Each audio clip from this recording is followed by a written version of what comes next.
Weather, wind, if it's going to blow, is going to blow out. As a hitter, you want to be in the lineup. The ball is going to be jumping today. It's going to be exciting. You show up to the ball yard, you're not worried about which direction this wind is blowing. When it's hot here at Wrigley Field, the ball is going to be flying. You can cut the ball through the wind. Look for an awful lot of offense today. Well, we saw a lot of offense last night. Let's get the highlights of the Cubs' second half debut. And another hot night. It's going to be like that really throughout this homestand as the Cubs got down early. Ryan Howard with a booming two-run homer off Ryan Dempster in the top of the first inning. The Phillies took an early 2-0 lead. We kind of felt like it was going to be one of those nights. Unfortunately, the Cubs answered. Aramis Ramirez really having a hot month of July. A two-run double that tied the score at 2. Now into the second inning, Starlin Castro's made some nice adjustments, Todd. Well, and that's what it's all about. When you're a young man at the big league level, you're trying to make adjustments on the fly. He does just that. It's exciting to see his youthful athleticism running around the bases as he was heading into second base, to see him go for third right there. And a steal of home on what was a broken suicide squeeze, but it certainly worked out well. Cubs take a 3-2 lead, and they would not trail the rest of the night. Third inning now, a hanger from Jamie Moyer. Derek Lee deposits that one out in left, two-run homer, 5-2, and then Soriano with a home run to make it 6-2. Now going into the seventh, Todd, this game was still in the balance, but the Cubs really put it away. Well, they did a good job making the most of their opportunities last night. 9 two-out RBIs when of their 12 runs. They were getting guys on base and they were getting them in. 6 out of the 8 guys in the lineup had multi-hit games. This was an offense that did not back off last night. Giovanni Soto with a home run, his 10th of the season, two-run shot in the seventh. It's 11-2 at that point.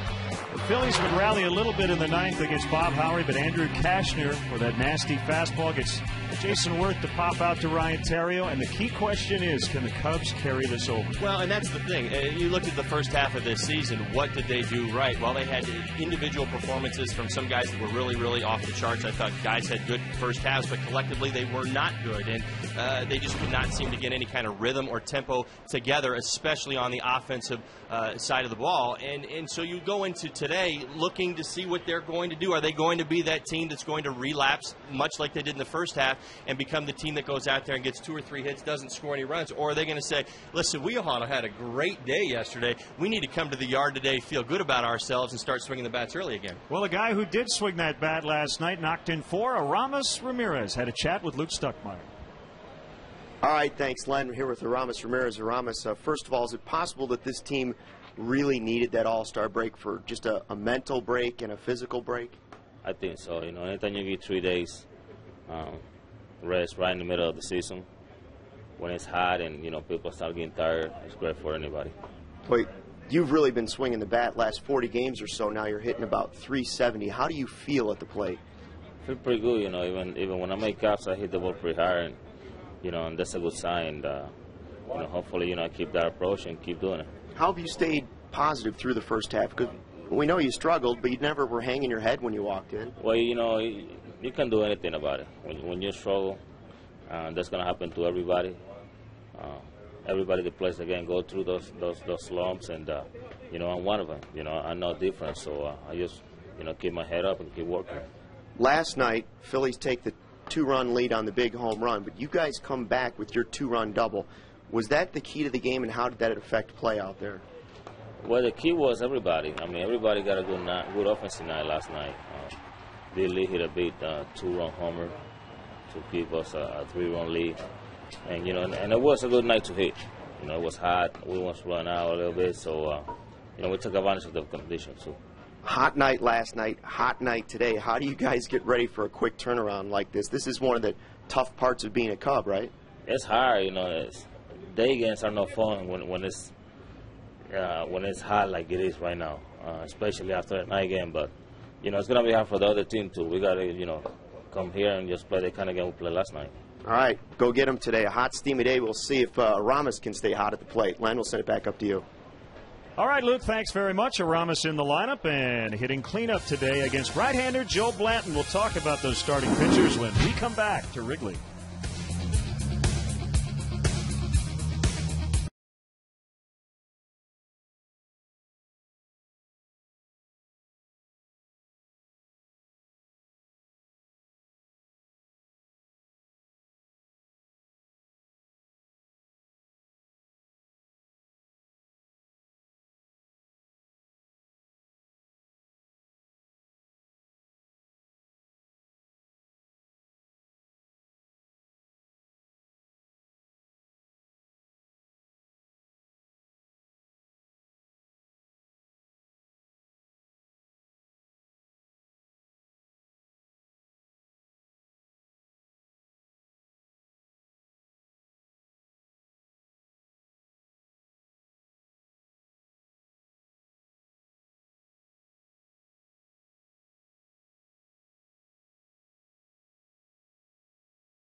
Lou Piniella, the Cubs, Todd, have been a much better second-half team. Well, they've come out and they've done what they needed to do in the second half, but in a lot of these cases, you're looking at a much more positive first half. And so, really, you look at those 40-win second halves, and you've got to realize that that's probably just not going to cut it this year. If they're going to get anything done, if they're going to want to do anything more positive than that, or if they want to turn this season around, I know a lot of people out there are thinking, well, where's this team really going? It's going to have to be probably more like 48 wins. Yeah, and for the Phillies, they played about 600 ball the last 4 or 5 years in the second half. Under Charlie Emanuel, they'll probably have to duplicate that to make the postseason once again. Let's talk about the starting pitchers today. Interesting matchup, as the Cubs will have left-hander Ted Lilly, Joe Blanton for the Phillies, and Ted's had a couple of rough ones here lately. Well, Ted has. He's given up a few runs in his last couple starts, missing out over the plate, making some mistakes. You probably hear us talk about it as the game goes on. He's got a lot going on right now. He's the one marquee guy that the Cubs are potentially looking to move. So you know that there's a lot going on between the ears. He's going to come out today. He's going to have to keep the ball down. He's going to want to have to change speeds against this tough Phillies lineup. They score some runs. So, I mean, he's a fly ball pitcher. He's going to have to really concentrate on keeping the ball out of the middle of the plate, being effective, and not being afraid to throw inside. And for Joe Blanton, missed the first month on the disabled list, a high ERA. The Cubs will hope to inflate it a little more today. Lilly for the Cubs, Blanton for the Phillies. Game 2 of a 4-game weekend series, and we'll have all the action coming up on Comcast Sportsnet.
Second half began, and the new season started off with a bang as the Northsiders crushed Philadelphia. Today, Ted Lilly goes for his first win in the month of July against the two-time NL champion Phillies. Next.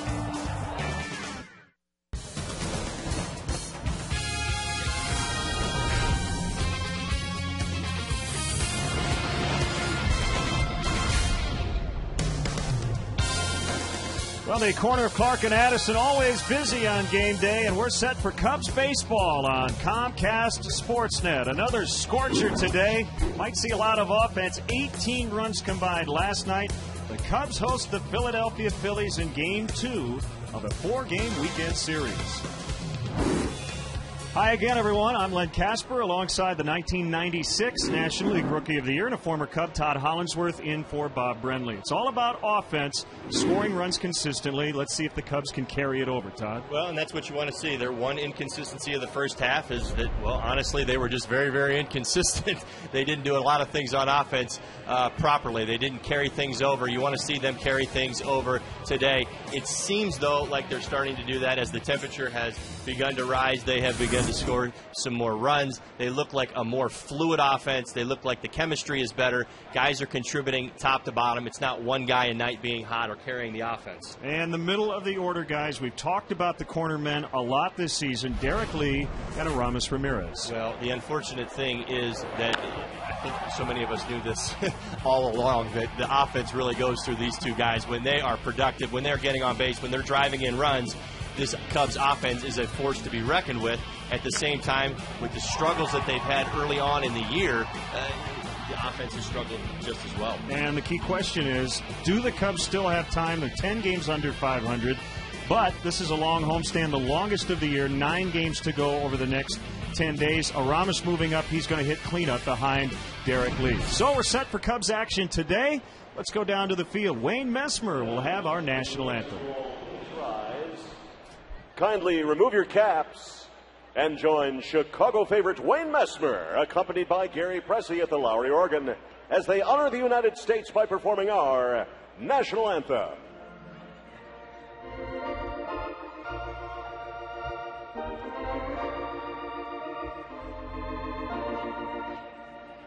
Oh, say, can you see by the dawn's early light what so proudly we hailed at the twilight's last gleaming, whose broad stripes and bright stars through the perilous fight o'er the ramparts we watched were so gallantly streaming, and the rocket's red glare, the bombs bursting in air, gave proof through the night that our flag was still there.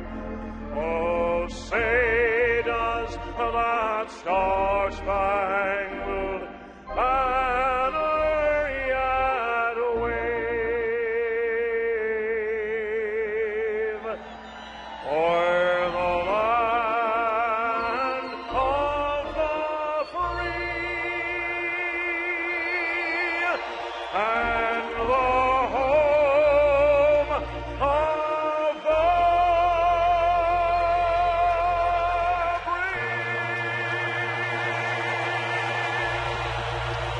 Wayne Messmer with our national anthem. Cubs had a lot of fun last night, beating the Phillies 12-6 in the opener of this weekend series. And the Cubs will try to keep the Phillies fans unhappy this weekend. Cubs baseball coming up.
to you in part by your Chicago area Lexus dealer, who invites you to test drive a Lexus today.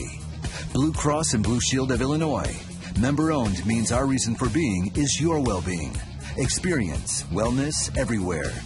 AT&T. Rethink possible. And by Southwest Airlines. Visit southwest.com. Grab your bag. It's on.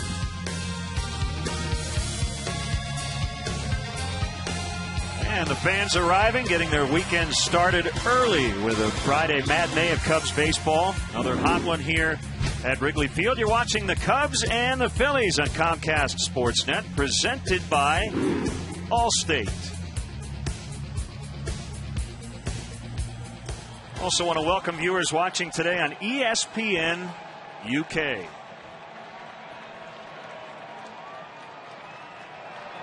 So Ted Lilly getting ready to work against this Phillies Southwest starting lineup. They got 6 last night, but only 2 over the first 8 innings, and that came on a home run by Ryan Howard. Rollins, Victorino, Worth at the top.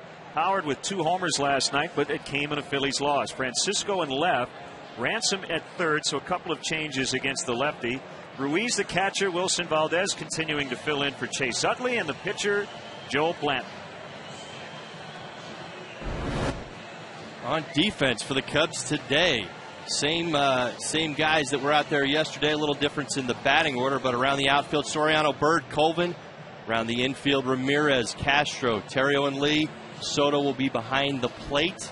Ted Lilly looking to rebound from a couple rough outings today. Still not getting a lot of runs supported. It's really amazing. Over his first 15 starts, the Cubs have not yet scored more than 3 times with him in the ballgame. Hopefully that changes today. Well, it's definitely been frustrating, I think, for him. He knows that, feeling like you have to be perfect each and every time that you're out there on the hill. But he is a true professional. He's going to go about his business. He's going to bring his A game today. Hope he's hitting his spots and keeping the ball down as well. Marty Foster in his 12th season, born in Denver, Colorado, now lives in Wisconsin. He'll work the plate. Gary Cedarstrom is a crew chief. Ed Hickox and Field and Culbreth will round it out. Just a picture-perfect day here in mid-July. Hot, but you expect it to be hot this time of the year. So Jimmy Rollins will start it. He made several excellent defensive plays last night, or Cubs might have got more than the 12 they got. Switch batter, batting right-handed, and he takes a fastball for a strike, and we're underway.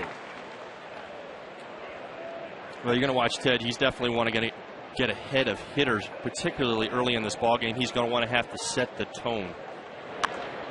And Rollins lofts it to left. Long run for Soriano. Still on the move. He caught it. What a catch by Soriano. Had to leave his feet. And that's a good way to start this one on an excellent catch in left. Great running catch by Mr. Soriano out there. He got a great jump. He was able to keep himself behind the ball. That is the key to this play. He's running towards the line. He knows where he's going. He's told us before he does not like the walls, but he has no problem with the lines. Makes a great diving catch right there going into the line. That's a great sign for Ted Lilly. He's got to be excited. The defense is on their toes today.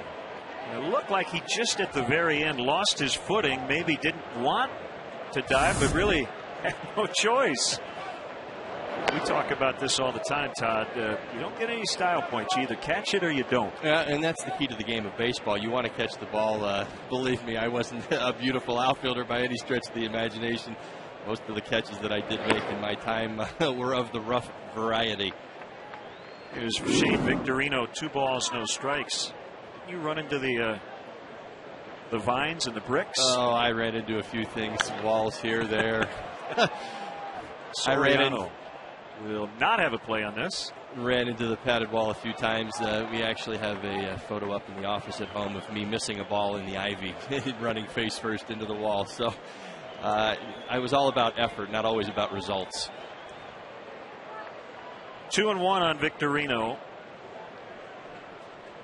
With Raul Ibanez out of the lineup, Jason Worth hitting third in front of Ryan Howard. Another one hit to left, and that'll be a souvenir. 2-2 the count. This is the only afternoon game. Everything else in a full slate around baseball under the lights. And a lot of teams starting the second half later tonight. The Cubs and Phillies starting last night. Swing and a miss. Got him on a high fastball for strike 3.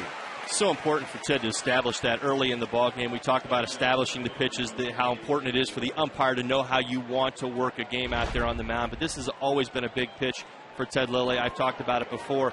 The high fastball, it doesn't have to be 95 miles an hour. When you change the eyesight of the hitter, you force him upstairs, it actually looks like a more hittable pitch. Even at 86 miles an hour, you expand your strike zone, you miss it. Good look from our Coors Light RoboCam as Jason Worth takes ball 1 up and away. A quiet night for Worth in game 1. Reached base on a walk, but went hitless. Well, let's keep this guy as quiet as possible. He is a game changer by my standards. He can change it with the swing of the bat. He can change it on the base paths as well. 6 career homers against the Cubs and just 86 at bats. Big cut that time, 1 and 2 on the pending free agent.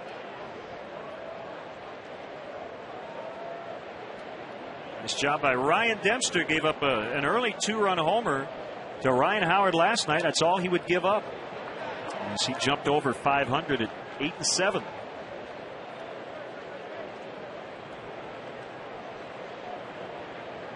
Tied his season high with 9 strikeouts. Called strike 3 on the slow curve from Ted Lilly. So got some help from his defense and then struck out 2. Cubs are coming up from Wrigley.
At least 1 run last night.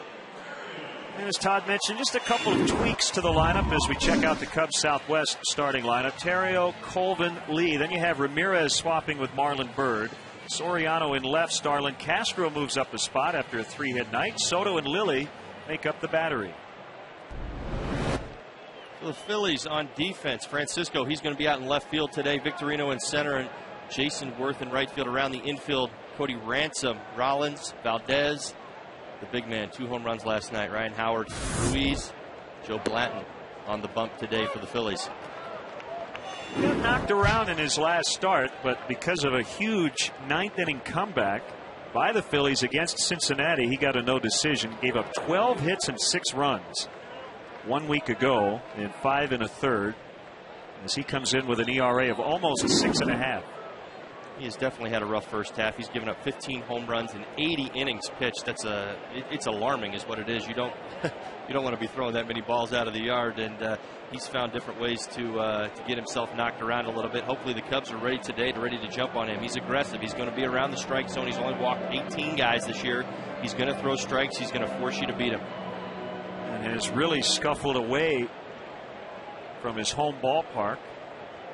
Kind of interesting. After 2 pitches, he had to get together with his catcher, and I think he could see the signs. You see the hand signals instead of using the fingers. So on this very bright day, apparently Blanton having problems seeing the signs from his catcher. Well, much like Ted Lilly, he's going to have to keep the ball down, and they're going to have to be on the same page all day long if he's going to want to go long. Jamie Moyer did not stretch it out very long yesterday. The Cubs did a great job getting into their bullpen. At the same time, you're looking for hopefully 5 or 6 innings from this guy. The Phillies are. So Blanton striking out Theriot as we check out the game conditions. 90 degrees, but we're going to say perfect because, again, it should be hot here in July. And if you are an offensive-minded fan, these are the kinds of days you love here at Wrigley Field. Tyler Colvin playing right.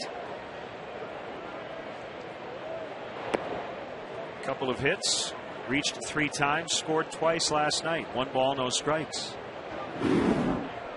Good at bats last night by Tyler, coming back from a bit of a rough road trip. Got the All-Star break, opportunity to rebound, to refocus, take some time off, and come back. Had a great first game last night.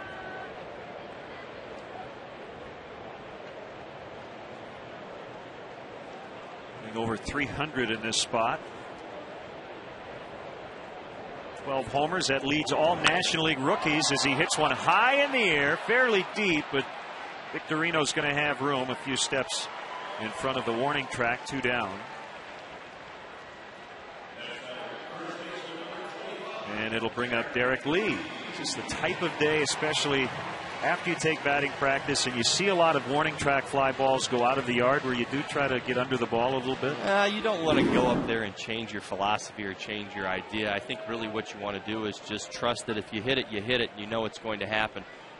Your confidence rises. It even starts in batting practice. I know people say, well, yeah, you guys do it 162 times a year, and if you've been playing for a while, you do. I mean, you really can't get much out of BP, but that's how you go about your business. You figure out how the conditions are and what you need to do that day to be successful. Big night for D. Lee last night. And he hits it in the air deep to right, but playable for Jason Worth. On the warning track, each team goes down in order in the opening inning. Took just 9 pitches for Joe Blanton. We're scoreless after 1.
Have a 1-game lead over Detroit, and they'll be at Minnesota later tonight here on Comcast Sportsnet. Tim Lincecum with a 6-hit shutout against the Mets, as the Giants also have inked Dontrell Willis to a minor league deal, and Chris Carpenter, excellent last night against the Dodgers after struggling in his 3 previous starts. The Reds go into action tonight against the Rockies, a half game up on St. Louis in the NL Central. Called strike on big Ryan Howard, who hit 2 home runs last night in a losing cause as they put on the big pull shift against him. Let me tell you something. He hit 2 no-doubters last night, and his no-doubters are different than just about every Major League Baseball player there is out there today.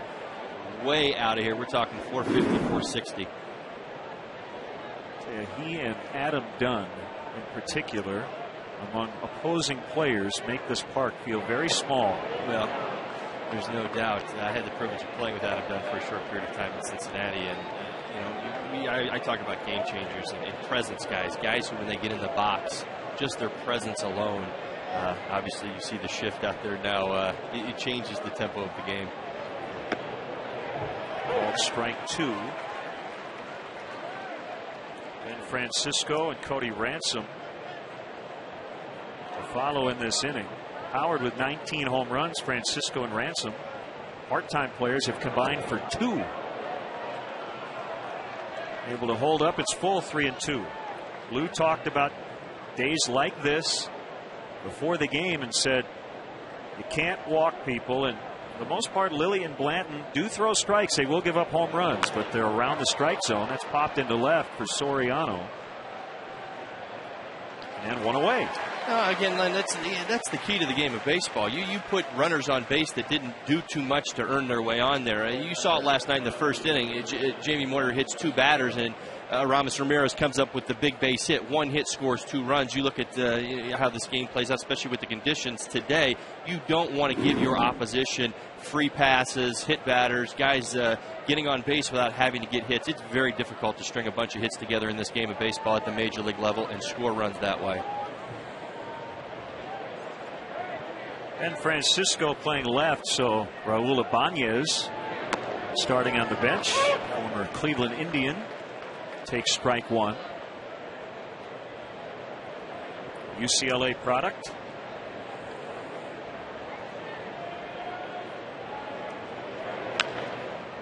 And a bounce nicely played on the short hop by Aramis. 2 down. Nice play by Ramos getting around that ball right there. A little bit of an in-between hop, short hop, and he was able to get himself behind it, make the throw to first base, keep all the action off the bases. Well, coming up tomorrow, Cubs Bingo Day here at Wrigley Field, sponsored by Comcast Sportsnet. The first 20,000 fans get a Cubs baseball bingo card with directions on how to play along throughout the game. Bingo winners will receive exciting prizes, including a grand prize of 4 tickets to a 2010 game and a chance to sit in the broadcast booth for half an inning. For more information, visit Cubs.com. 1-0 on Cody Ransom. This is his 27th career start, rather 26th at third base. He's made 26 at short. He's played all 4 infield positions. And as I mentioned last night, he was the Yankees opening day third baseman last year with Alex Rodriguez on the DL.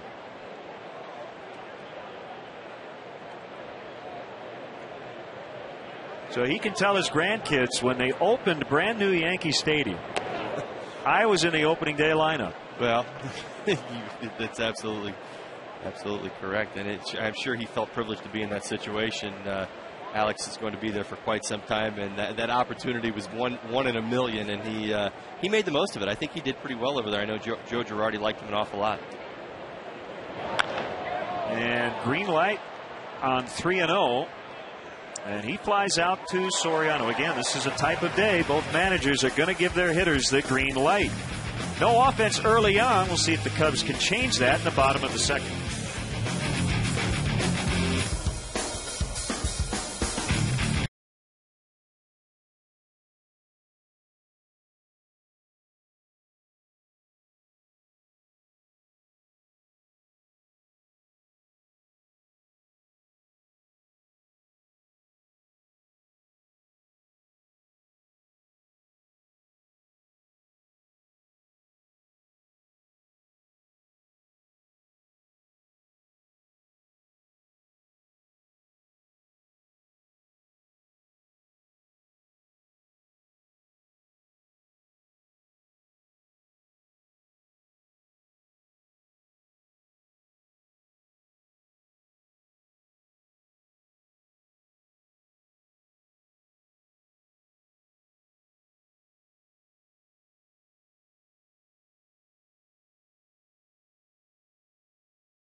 Field. Game time 7:05, but be sure to arrive early. The first 10,000 fans are going to receive a Cubs lapel pin. Compliments of Bank of America. Todd Hollinsworth, you are officially a broadcaster. Reading that drop in coming out of break. Well, nicely done. I appreciate it. It's a privilege. It's a privilege and an honor. One strike on Aramis Ramirez. 211 for the average, but it has been climbing.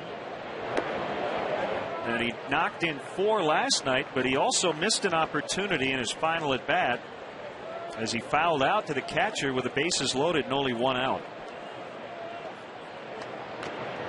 Big swing, just got a piece of it.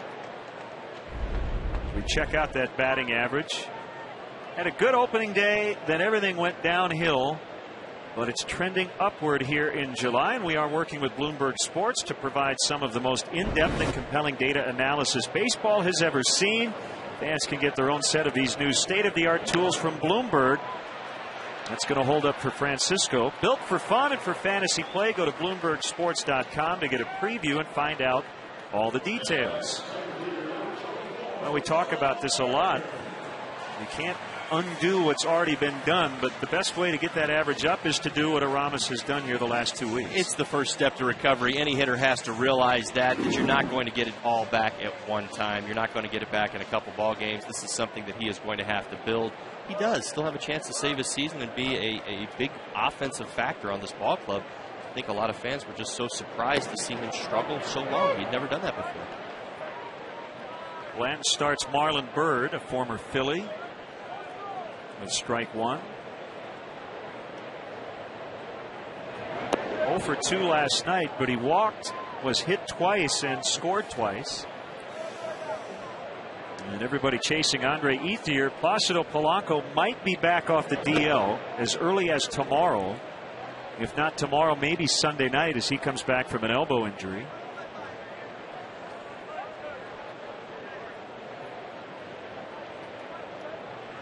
Kick in the 2-1. Now 2-2. Bird not so sure, but Marty Foster made the call. Well, it's almost like a prize fight here. These guys seem to be feeling each other out a little bit. Both starters doing a good job changing speeds, keeping the ball, getting the ball at the end of the barrel. Seen a little bit of that warning track power that you talked about in the first inning. That's what these guys are going to have to do today. Both of these guys, they give up a lot of fly balls. You just don't want the hitters squaring it up off you today with the way the temperature is.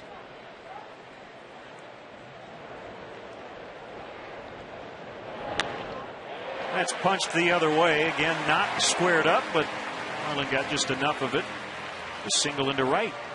A real good piece of hitting by Marlon Byrd. He's done a real good job this year taking what the pitcher has given him. He didn't pull off this ball. He stayed right on it. This wasn't a home run swing. This was a put the ball in play swing. I've got 2 strikes on me, and hopefully the Cubs got a little something going.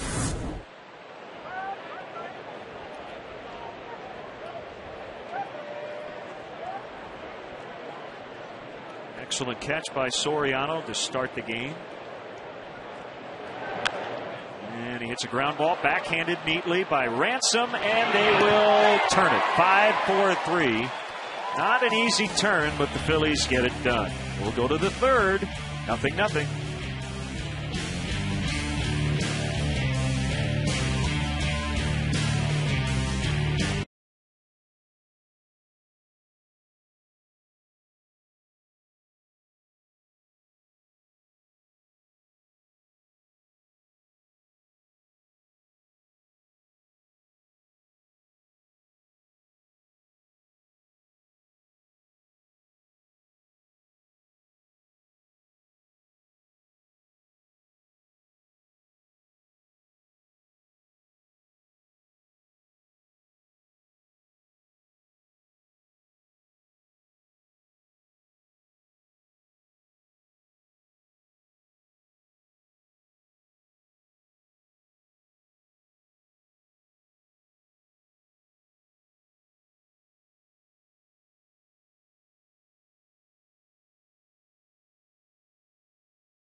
Presentation of Inside Look with Lance Briggs.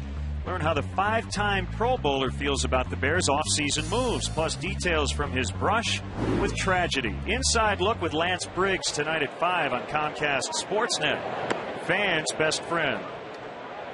Bottom 3 in the Phillies order: Ruiz, Valdez, and Blanton against veteran lefty Ted Lilly. 1 ball, no strikes. Lilly working from the third base side of the rubber, and that's fouled off.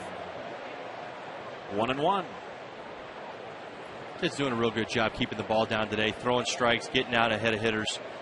You know, he want to keep things in line right here, especially with the 7, 8, 9 hitters coming up. You don't want to roll things over into the heart of this lineup. Most of the thump in this Phillies lineup is at the top, and you don't want them coming up with runners on base.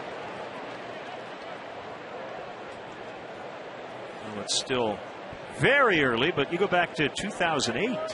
Ted Lilly has had 6 no-nos through 5 innings, the most in the majors. Followed by John Danks of the White Sox. In fact, 3 White Sox on that list: Danks, Burley, and Floyd. Burley and Floyd with 4 of those, and Mark Burley has completed 2 of those. Won a perfect game. Well, Ted's definitely got the stuff to do that. He does such a great job. He's got 4 really good above average pitches. He's not afraid to throw anything in any count, which makes you incredibly dangerous as a pitcher out there. As a hitter, you're trying to get a feel for him, how he's going to put you away, and he's got so many different ways of doing it to you.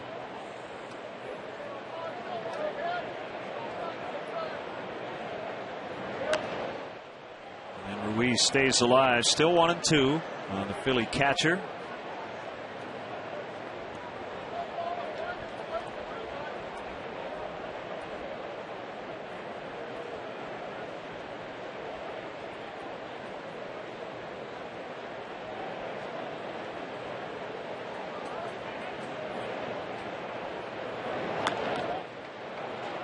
His hands. Terrio out, looking for some help. He'll get it from Tyler Colvin.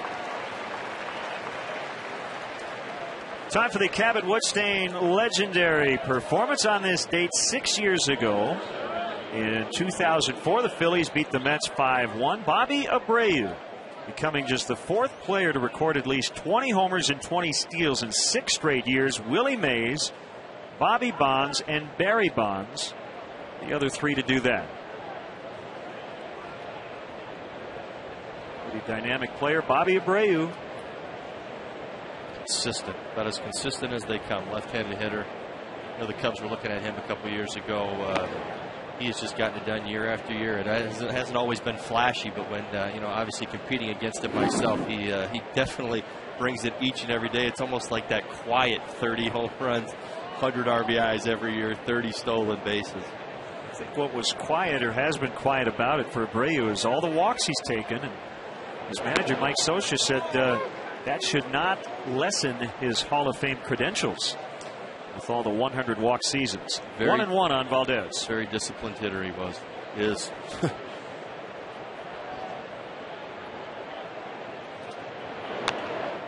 That's fouled away. I mentioned Polanco is going to be back here very soon.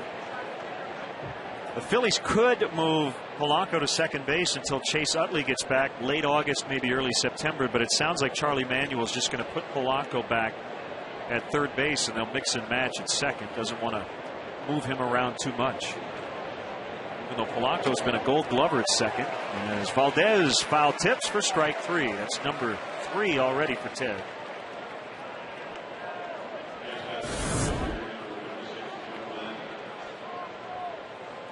You watch Ted there again, the high fastball. You heard me talk about it in the first inning. He's using it here again. He saves it for the end of the at-bat. It's such a great pitch for him because he changes the eye level of the hitter. He stays down, down, down in the zone, and he kind of rushes you with 86 there at the top of the strike zone. You think you can get on top of it, and you find yourself swinging through it. The 1-0 to Blanton. Misses 2 balls, no strikes.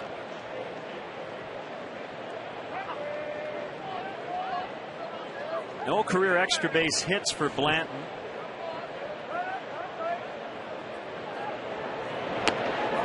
Leaned in, but took it for a called strike.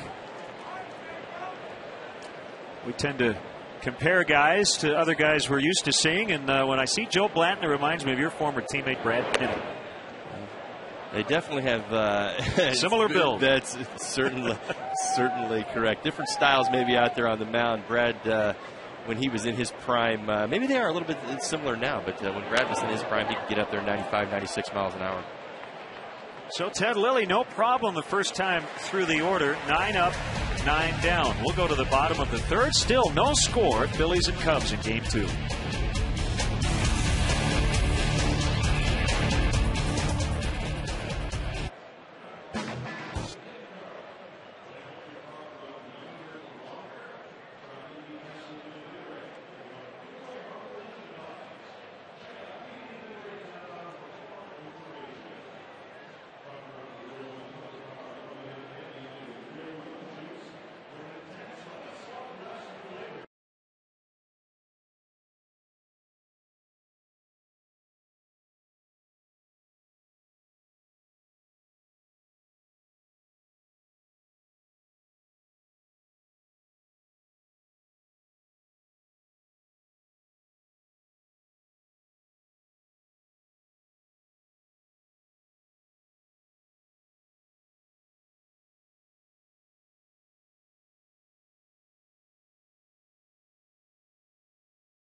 Cubs mouse pad, compliments of Vegas.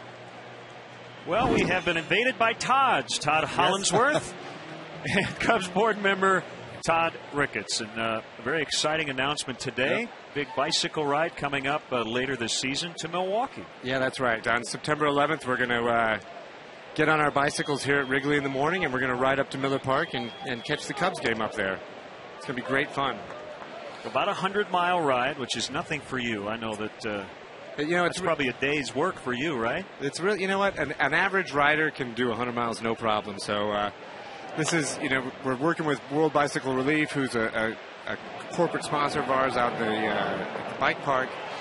And, we just wanted to try to find a fun way to raise awareness and raise some money. And so we have 150 slots, and we're going to Miller Park.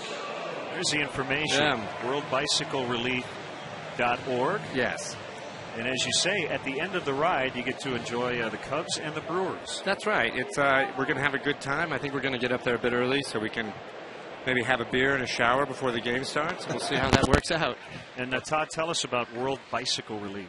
Well, World Bicycle Relief is our sponsor at the Bike Valet, and they're an organization based here in Chicago that not only they donate bicycles in Africa and other third world countries or developing countries to help people use that bike as a tool to improve their conditions. So oftentimes these bikes are used as almost like a donkey, really, to move materials and people. And they also have assembly plants in Africa, so they're creating jobs in addition to. So all the bicycles are assembled there and then distributed out. They've been our sponsor this year. We were looking for a fun way to raise awareness for them, and we kind of mapped it out. We said, hey, look, it's 99.6 miles between Wrigley and Miller Park. Why don't we just do that ride? So we're looking for 150 people to join us. So about 150 spots available. And the ride fee is Soto strikes out 2 down in the inning. You get a lot for that ride fee of $300. Includes registration, a donation, as well as one ride jersey, long sleeve t-shirt, food and drink at all rest stops. You get an engraved WBR bicycle bell, a reserve ticket to the game, And I think most importantly, transportation back to Chicago after the game, so it's not a 200-mile ride. That's exactly right. That was the first question people asked. We'll bring your bike back and we'll give you a ride on a bus, and it will work out just right, so you don't have to ride back in the dark. Well, I would suppose it's probably even a little warmer. Probably in early September, you get the chance that it might even be warmer than it is out there today. I can that's right. imagine what that bike ride would feel like. It'll be really great. You know, we're not calling it a race. It's a spirited ride, and we're going to take our time. We're going to stop and have a few some water and Gatorades along the way, and it'll be nice and easy. Like I said, it's just about an average person in decent shape can cover 100 miles in a day. Sounds intimidating, but it's not that bad. And that's low on Ted. 2 balls and 2 strikes. Now, the other thing I would throw out there too is that for people who raise more than $1,300, we're going to have a raffle for the Cubs tickets, Tram bike components, some jerseys, a lot of fun stuff. So it's about having fun, and I think we're going to accomplish that with ease. WorldBicycleRelief.org, the big ride coming up on September 11th. Todd Ricketts, thanks so much for your time, and stay cool today, all right? I'm going to save you guys a spot. You're going to ride with us? Love to. Don't give me that excuse like you got to work.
Fourth meal from Taco Bell, open 1 a.m. or later. Big fan of Taco Bell. That fourth meal. Jimmy Rollins takes it inside. Talked about all this offense. We haven't seen much here in the early innings.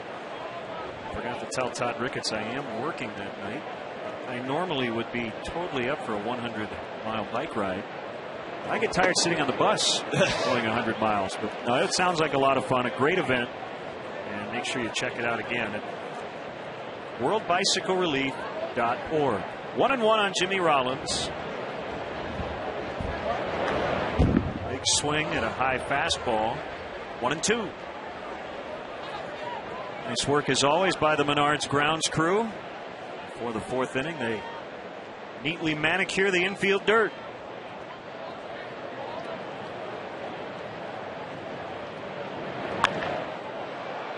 In the air for Marlon Byrd, who has to battle the sun. Not much wind at the moment, and he puts it away.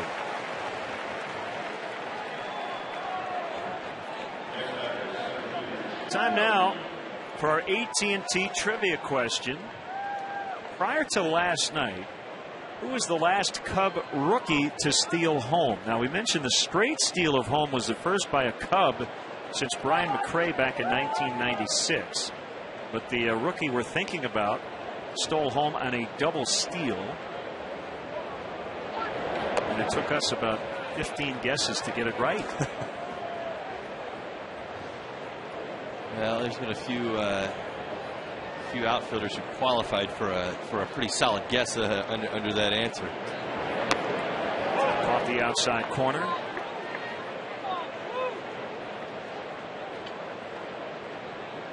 This has truly been surprising. Both of these guys, Joe Blanton and Ted Lilly, both have just done a really, really nice job so far. Again, keeping that ball down. We've seen some short fly balls. We've seen some balls off the end of the bat at times.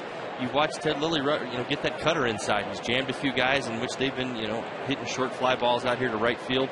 He's doing a real solid job. At the same time, you got to tip your hat to Joe. He's done the exact same thing. No walks to this point, but Lilly now behind 3-1 on Victorino. He got behind the pitcher Blanton in the third inning before getting him to fly to right.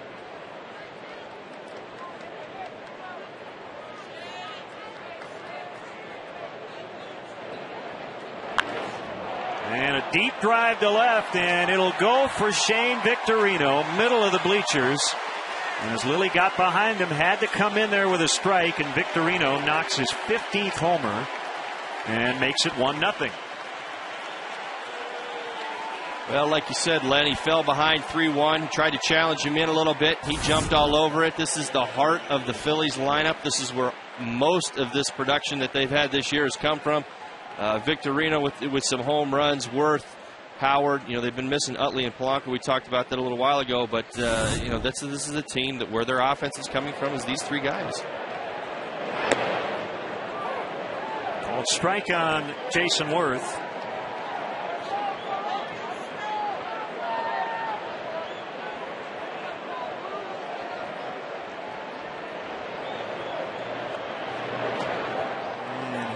Could not hold up. 0-2.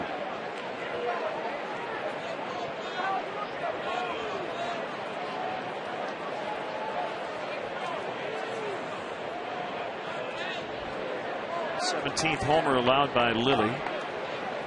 Gave up 22 last year.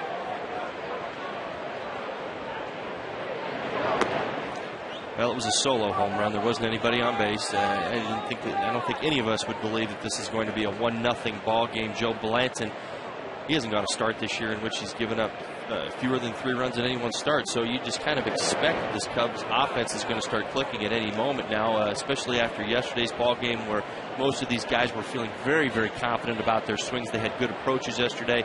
They haven't been able to get too much going, but you feel like something's going to happen. It's a hitter's day at this ballpark, and hopefully the Cubs will get rolling on offense.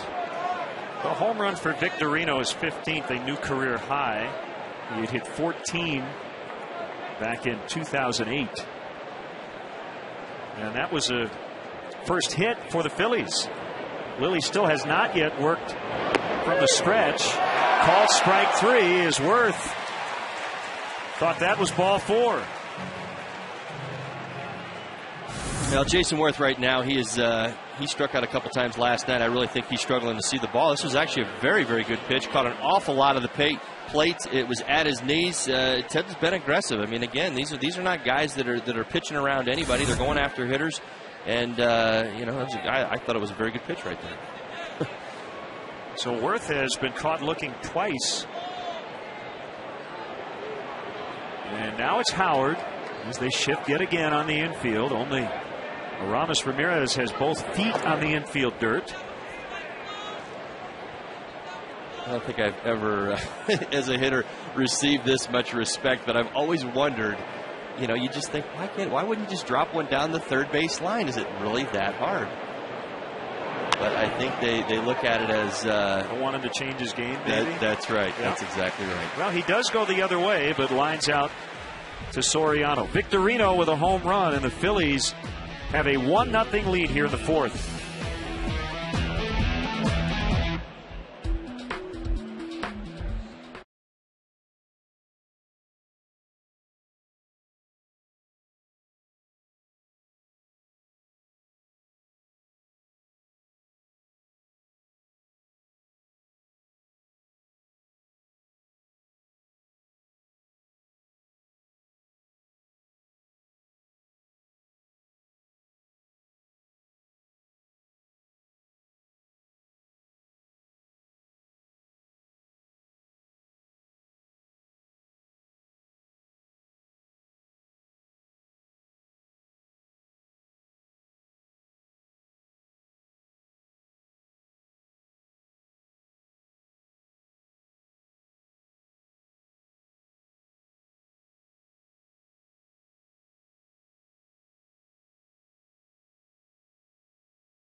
home these days are the result of a double steal. Last night, it was a broken suicide squeeze. So the last Cub rookie to steal home prior to Starlin Castro was Angel Pagan against the St. Louis Cardinals. Anthony Reyes was on the mound on July 29th of 2006.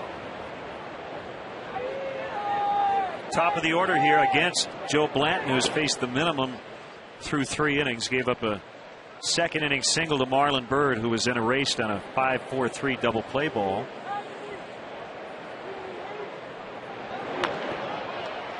And that will hold up for Francisco.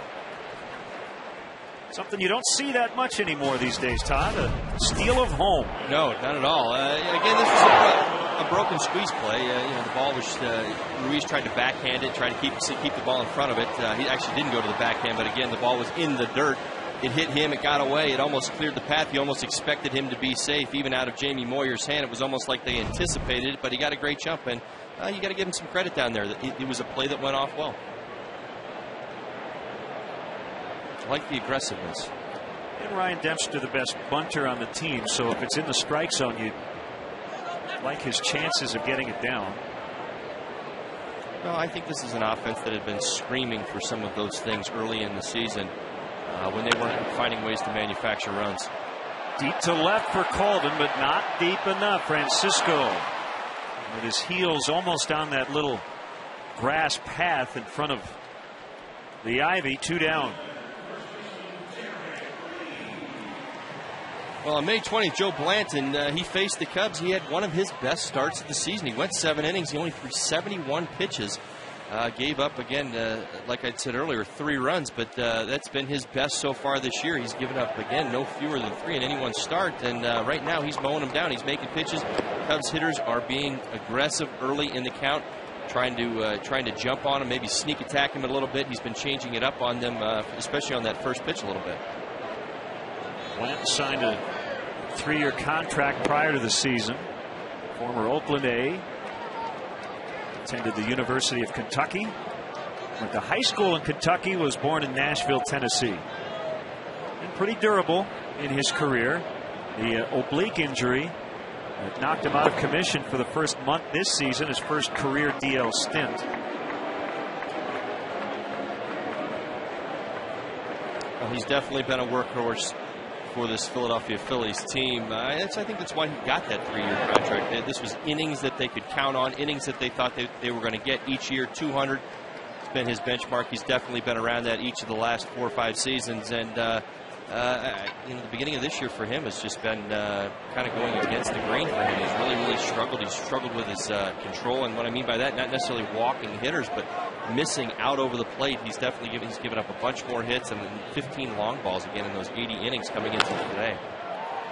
Struck well, but Jason Worth will put the clamps on out number 3. Through 4, each team with just 1 hit, but the Phillies hit was a home run.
Inning, text footlong to 53695. If you were the 500 texter, you could win $5 footlong subs from Subway. Beautiful shot of Lake Michigan and downtown Chicago. As we play the 5th inning, big swing by Ben Francisco, just got a piece of it. And a little piece of Giovanni Soto. Shane Victorino with a 1-out home run in the 4th inning, the only hit for the Phillies today, but enough to give them the lead. Good changeup from Ted, 0-2 on Francisco.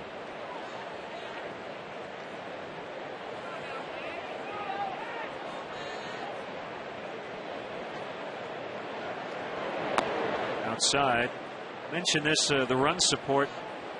Ted is getting the worst run support in the majors, 2.41 per game. Well, it looks a little bit more of the same today. You just hope that this Cubs offense will wake itself up at some point. There have been some hard hit balls. I've seen the line drive to left, the line drive to right, some solid contact, but again, just not able to put anything together. This is a problem this Cubs team has had all first half long. Bouncing back from a great game offensively, and just not much going on today.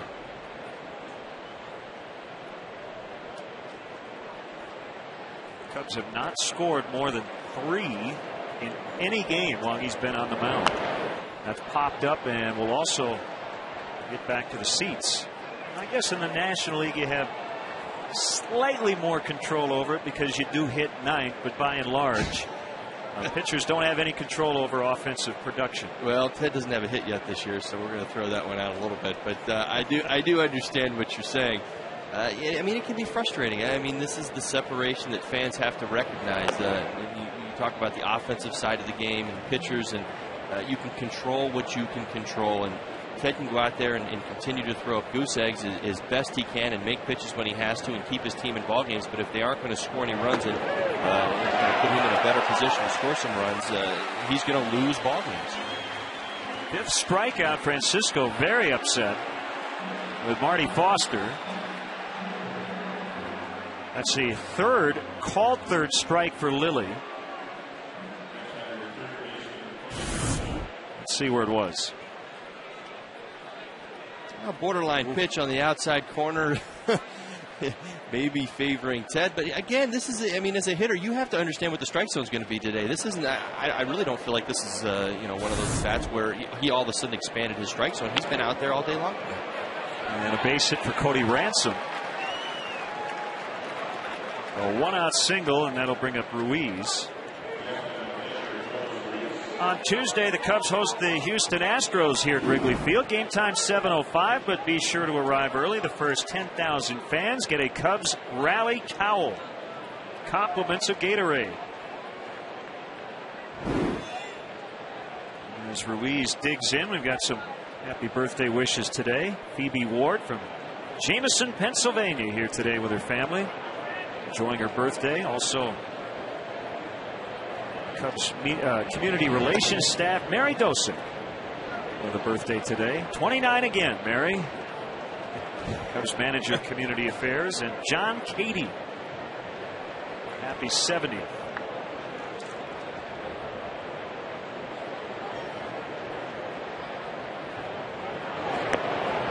Inside corner, also Lauren and Madeline Abaticola celebrating birthdays here in July.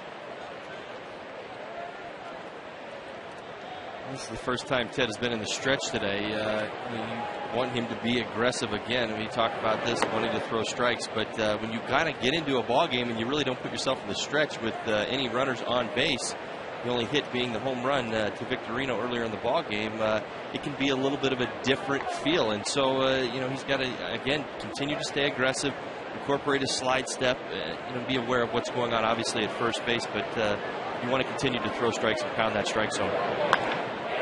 And that one clubbed out into the gap. Soriano will cut it off. That'll keep Ruiz to a single. However, Ransom now at third with only 1 out.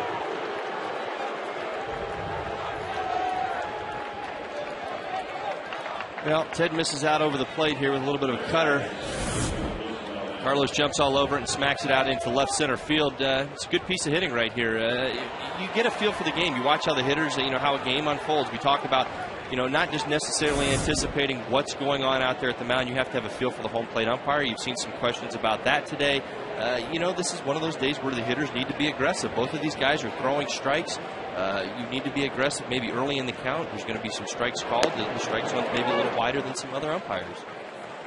Key batter here because the pitcher Blanton is on deck, so Ted can get Valdez without Ransom scoring. Got a pretty decent chance of getting out of it without any damage. The Cubs would love a chance at a double play here. Ramirez even with a bag at third. Lee holding on Ruiz at first, and they're double play depth up the middle as Lilly deals on the 0-1. Now 2 strikes. Wilson Valdez, the batter runner, can run a little bit, but just like you said, Len, you are looking for the double play here. You're also pitching to the pitcher who's in the on-deck circle. You understand what's going on. This is where you manage a baseball game as a pitcher out there on the mound.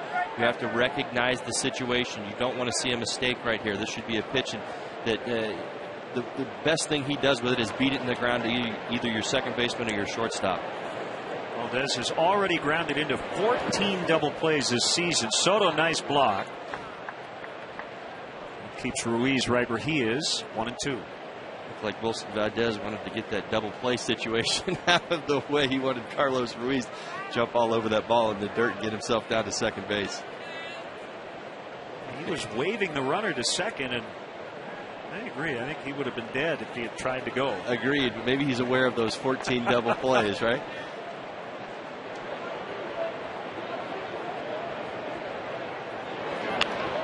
And fouled off. I think you're absolutely right. That would have avoided the double play. He's saying, go, go, go.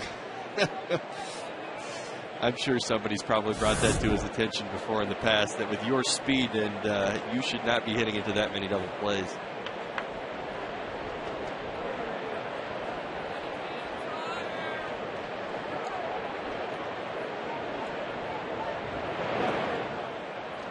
And that is in the dirt. The other voice you're hearing today, former Cub Todd Hollingsworth. He does a fine job on our pre and post game coverage here on Comcast Sportsnet. He'll be with me tomorrow as well. Bob Brenly, as we say in the business, on assignment, scouting the Florida State League's Daytona Cubs. Son Michael with a nice 14-game hitting streak. Bob will be back with us Monday evening. And the call, strike 3. Great pitch by Ted Lilly right there on the inside corner. Rushed him with a fastball. You've seen an awful lot of this today. Setting guys up, off-speed pitches in the dirt, off-speed pitches away, busting them in with 86, 87, 88 miles an hour. You can do that. It's all about changing the eyes of the hitter, keeping them off balance. So 6 strikeouts, and only 2 have been of the swinging variety. Ramirez still in at third with 2 outs against the pitcher Blanton. 1-0. Well, this is the situation that you were working towards. If you could get the strikeout, you go for the strikeout. He got the strikeout. Now he's got Joe Blanton up there. This is an at-bat that he should dominate if he makes his pitches.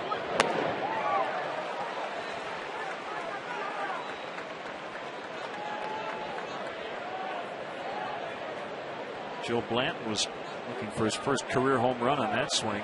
Ooh.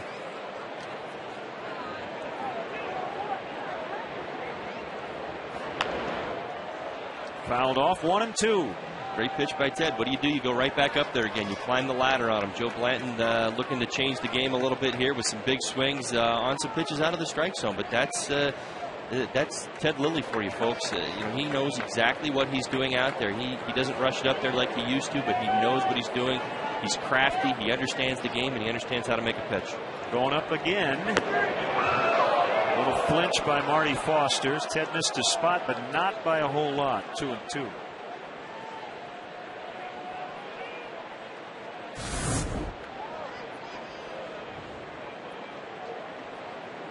Now Marty Foster all day long, he's been given a little bit on the outside corner, not so much on the inside corner.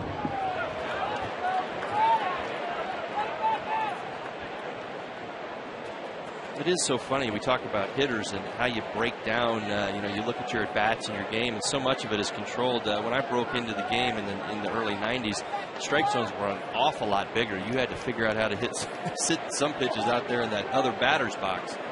But things under the new system now are a little bit tighter. Down that time. Ted fooling the hitters here in the 5th inning. 1st and 3rd, 1 out. And he's able to get out of it. Still 1-0 Phillies.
Hits combined as we're halfway home through 4.5. Quite a surprising first half of this game. I mean, coming out today, 90-plus degrees, ball flying all over the place in batting practice. Boy, Blanton and Ted Lilly both have been on key today, on spot, nailing their spots. A little bit bigger strikes than I think that some of these hitters are happy with. But, you need to be aggressive today. These guys are, they're going after hitters. 7 punch-outs for Ted. 5 have been looking. And 1-0 on Aramis Ramirez. He'll be followed by Bird and Soriano against Joe Blanton, who's been very good here early on as Ramirez starts the inning with a base hit. The Cubs have the leadoff man on for the first time. Well, I think so many people are watching Aramis Ramirez so closely right now, wondering if he's just maybe going through a little bit of a hot streak, or is this something that's going to sustain itself? I think the thing to me that is so encouraging is how he's using the whole field. He's impacting the game. He's hitting a lot of balls hard, but it's all over the place. These aren't just balls that are all going to left. He's using the middle of the field. He's going to right field. He's recognizing the situation. He's getting himself on base. Good start to this 5th inning. Bird with a base hit in the 2nd. Cubs with only 2 singles off the righty. Slider missed low and away on Marlin.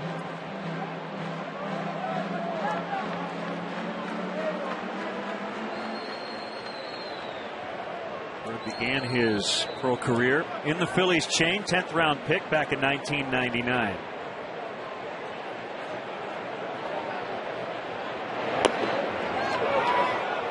Pitcher strike, 1-1. Well, you're right, Todd. I think the pitchers are going to wear out that outside corner today because Marty Foster is going to give it to them. Well, and that's what you do as a pitcher. You have to recognize early in the game. I talked about right this at the open. You want to find out, you want to kind of train the umpire as to how you're going to approach the game and what kind of pitches you want to make. If he's going to give you 2 inches on the outside, you want to find out if he's going to give you 3 inches or 4 inches on the outside corner. Marty has definitely been willing to do that. He's encouraging the hitters to be aggressive because he says, well, right now, if it's not going to bounce on the outside corner, I'm going to call it. You need to make an adjustment as a hitter. Get yourself a little bit closer to the plate. Be ready to hit. And generally, On a day like this, you are going to work the outside part of the plate, try to get out of a guy's power zone. And I think that's why it's 1-0 here in the 5th. Well, it's exactly what these guys have done. They march to the beat of the drum. I mean, the home plate umpire again, Marty Foster, said, "Listen, I'm gonna help you guys out today a little bit by giving you a little bit bigger strike zone to work with. What are you going to do with it?" Both of these guys have changed speeds. They've incorporated off-speed pitches, but most importantly, they've kept the ball down and kept the ball away from the hitter. A lot of balls off the end of the bat today.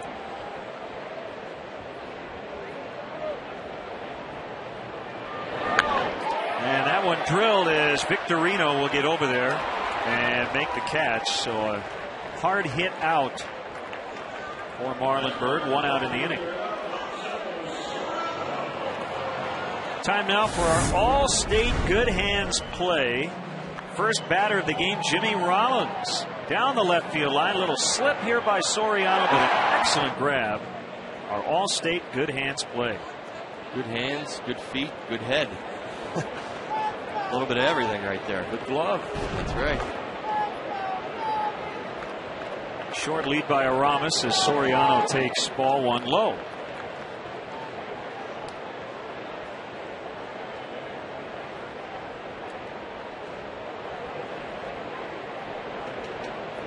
Three RBIs last night.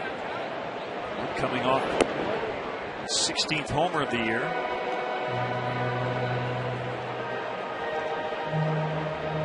Ahead of the count now, 2-0. And has been around the strike zone all day.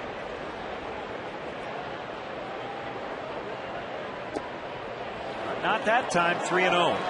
It'd be really good to see Alfonso Soriano start heating up. Again, reflect back to the first half of the season, and I talked about these individual performances of guys who got hot for periods of time, but it was never together. Aramis has been swinging the bat better. Derek has been swinging the bat better. You want to see the guys behind him do it as well. Second 3-0 swing of the day. Cody Ransom flied out earlier, and Soriano swinging and missing in this at bat. And if he's going to swing 3-0, he might swing 3-1. Well, he should, and you know what? He threw a 3-0 changeup right there. So Joe Blanton was well aware that he was probably going to be swinging. The question is, do you look for the changeup again?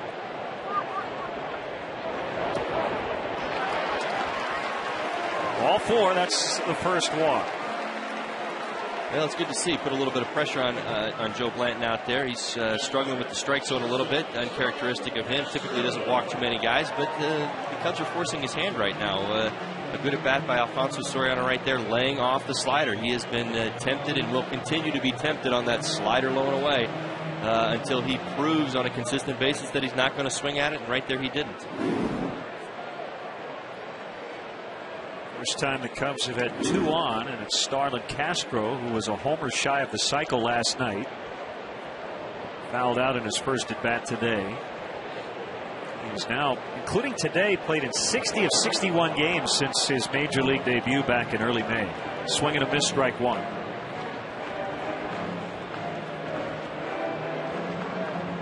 Well, he's experienced the bumps and the success stories. He made a big splash with his first game. He's had some errors on defense. He's had some good at bats. He's had some slumps. He's experiencing it all, but that's what growing up in the big leagues is all about. Not hit very hard. They will not be able to turn 2, and they do get Castro. Jimmy Rollins making the play. So 2 down in the inning. Second and third with Soto coming up. The only good thing there is they do stay out of the double play.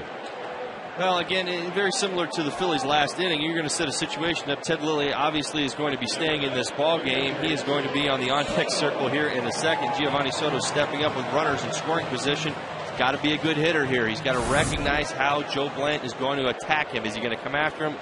There you go. Intentional walk. Yep, they're going to put him on and go after the hitless Ted Lilly. Let's hope number 1's a big one.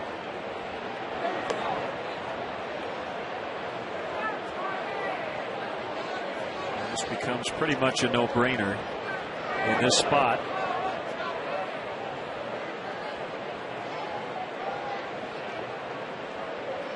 And here's ball 4. So it will bring up Lilly. And as you said, Todd, It's a pretty safe play in the 5th inning in a 1-0 game. Charlie Manuel knows Lou Pinella's not going to pinch hit for his starter in this spot. Well, of course, and this is the wager that you throw out there on the line. You put Giovanni Soto at first base, you load the bases. Ted Lilly doesn't have a hit on the season. You recognize the situation. Joe Blanton's throwing the ball really well right now. For me as a manager, you also have to weigh. You've now allowed the Cubs, no matter what happens here, to roll over the lineup. So they're going to have their number 1 hitter leading off next inning, even if Ted Lilly doesn't do anything here, which is a positive.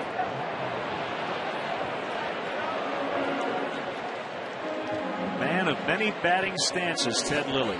And without the batting gloves this time. Sometimes he'll choke up a little bit more than others. You can't fault him for trying. Not choking up at the moment. That might change if he gets to 2 strikes. And that's where we are. 0-2 on Lilly.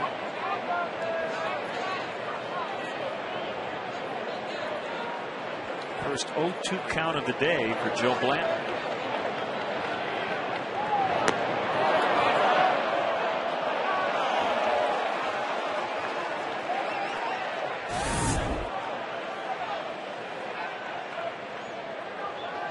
Good call.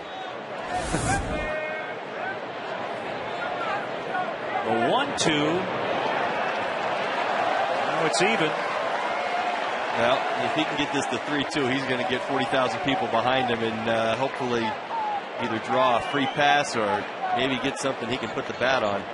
He's dropping his hands low into that zone, though, just hoping to make contact. 3-2 on Lilly. Phillies outfielders are about as shallow as you can play.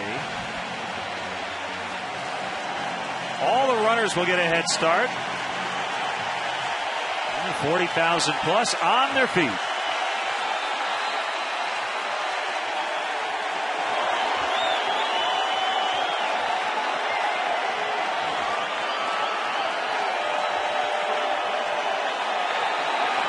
The payoff pitch fouled back.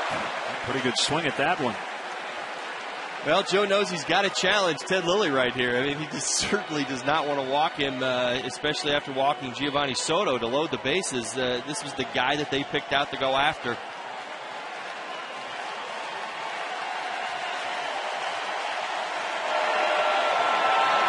is 3-2. Ball 4. Tie game 1-1. Ted Lilly gets an RBI on a bases-loaded walk. How about that? Well, first RBI of the year. Good plate discipline. Worked himself back from the 0-2 count right there and laid off a high fastball. Nothing too special. I mean, this wasn't a borderline pitch. This ball was definitely up and out of the strike zone. Ted just does a real good job of laying off of it. Gets himself his first RBI of the season. Ties this ball game up. It's a brand new ball game. Rich Doobie, the pitching coach, out to chat with Blanton, and the bases are still loaded for Ryan Theriot. The Cubs with a leadoff single from Ramirez, and since we've seen 3 walks.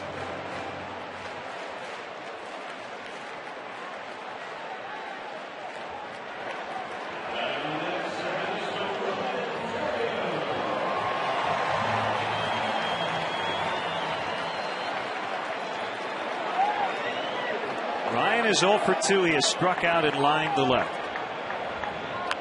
And it's lined foul into the Philly bullpen.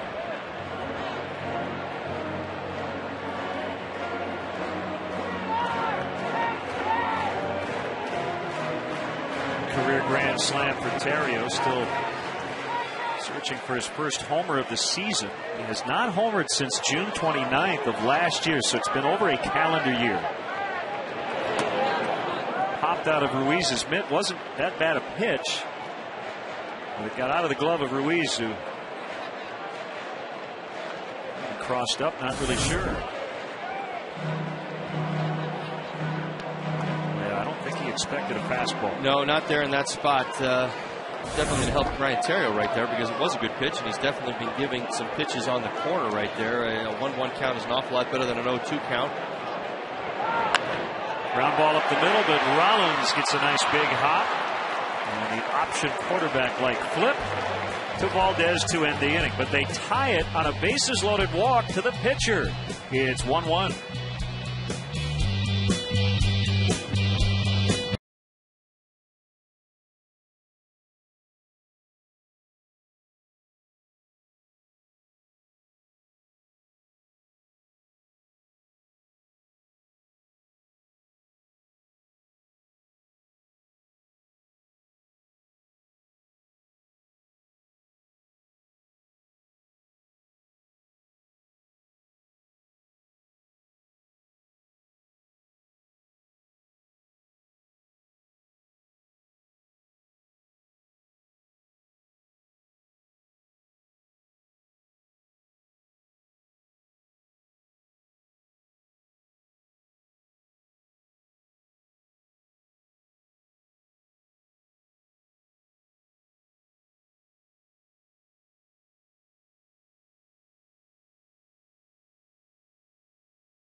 Go for the best local sports news and highlights. That's Sports Night. Every night at 6:30, 10, 10:30, and midnight. For breaking news, highlights, and exclusive interviews with the athletes you care about, tune into Sports Night every night at 6:30, 10, 10:30, and midnight. Right here on Comcast Sportsnet, fans' best friend. Fans here at Wrigley Field enjoying a pitcher's duel as Ted Lilly with a bases-loaded walk, tying it up at 1 apiece. It's a big inning for Ted Lilly. You want to see him have a bounce back. Got this game tied up. This is a problem the Cubs have had in the past, is kind of surrendering some runs after the offense maybe kind of gets going a little bit, start feeling a little bit better. Then they seem to give up some runs. So this is a pivotal inning for him. I think Ted really wants to bear down, throw strikes, and get through this unscathed. Facing the top of the order. And the 0-2 to Rollins. Tapped foul. 2 DL stints because of a calf injury for Rollins. It's been a challenging year for him in that regard. He really makes his Phillies offense go. When he scores, they normally win. Well, this Philly offense truly has been piecing itself together with the injuries that they've sustained. He just broke his bat. The stolen bases are down as a group. I mean, you've got Davey Lopes over there at first base, one of the best instructors in the game. I think Victorino's got about 17 bags right now. He's kind of like their one threat. I look at these teams on paper; they're very similar. Putting an awful lot of importance on the home run ball, getting guys on base, but just kind of sitting back, waiting for the long ball to start showing up. And when it hasn't been there, they've struggled to score runs. The Phillies, when they do score runs, it seems to be in bunches, but they go through these spells where they're not scoring them. Yeah, they finished second in the league last year in steals. They're currently 13th with only 43 stolen bases.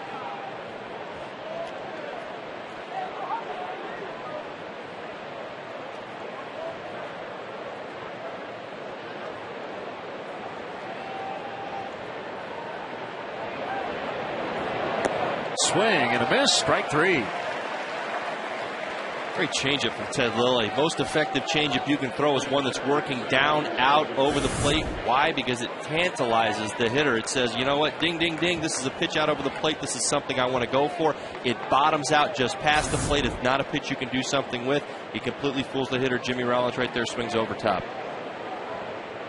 So he's one off his season high of 9 strikeouts, 8 on the day. Victorino got him. A solo homer in the 4th.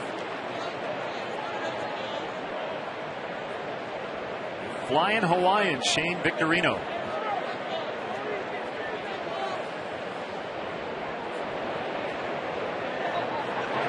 Better Rule 5 picks over the last decade or so. Got him from the Dodgers in December of 04, an All-Star last year and a 2-time Gold Glover.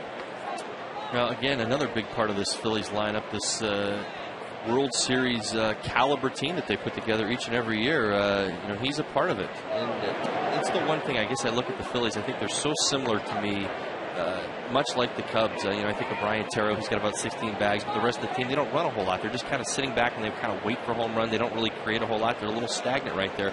The one thing, though, the Phillies have done this year is kind of get through the injuries that they've had on offense and find a way to keep themselves in their race in the East.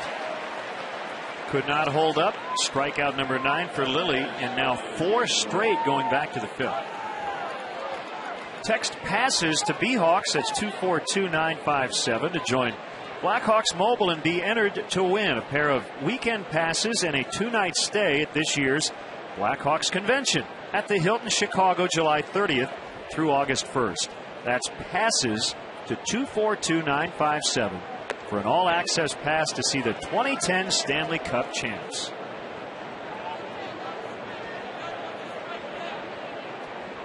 Jason Worth has struck out 4 times in the first 2 games of this series, and they've all been looking.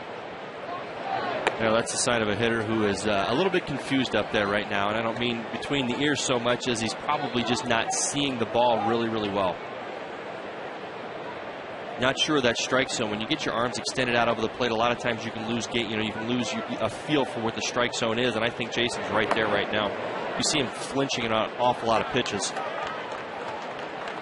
He's ahead in the count 3-0.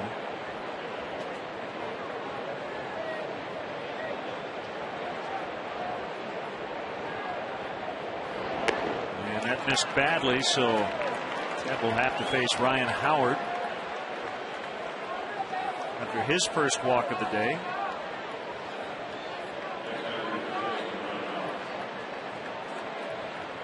Howard has gone the opposite way both times, both for outs, a fly to left and then a line out.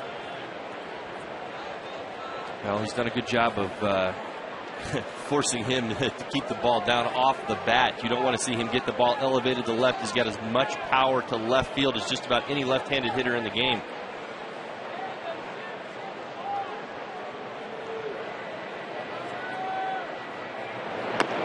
I'll tell you, Ryan Terrio, this is as deep as you could possibly play as a second baseman and still have time to get an out. I don't think he qualifies as a second baseman right now, does he? He's a rover. And any force play at second, it's going to be Castro to cover unless he has to go to his left, and that would be Aramis Ramirez. Well, you think about the spots of the infield where you have, typically with the infield, it's a short throw, it's a short arm throw. Well, here he's positioned right now. I have to believe he's going to be long arming at the first or second base. And Worth really read that well, and he'll get the second on a wild one. Minnesota just could not corral it. And that's significant because a single now will give the Phillies the lead again.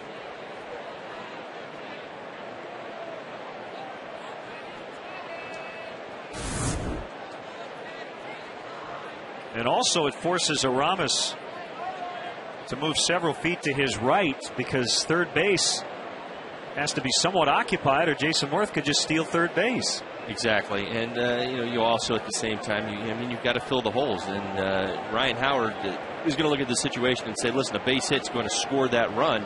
I don't have to necessarily stick to my game plan to get this guy in. Towering fly ball deep to center. Marlon Byrd can only watch it go on top of the batter's eye for a 2-run homer. That's his third already of this series. And it rests in the basket in straightaway center. 3-1 Phillies. Well, you saw the power display. That's what he's capable of doing, folks. He can go out to left, to center, to right. He is one of the biggest impact players in the game of baseball today. He does not have to get all of it to hit it out. He gets a ton of this, gets extended, gets his arms away from his body. That's what he wants to do, and he can, again, leave the yard in just about any fashion. He does just that right there. It wasn't a terrible pitch other than it was up from Ted Lilly. So it didn't matter what kind of shift the Cubs had on that swing. And the Phillies with their second home run of the game. And Ryan Howard, by far the Majors home run leader over the past 5 years.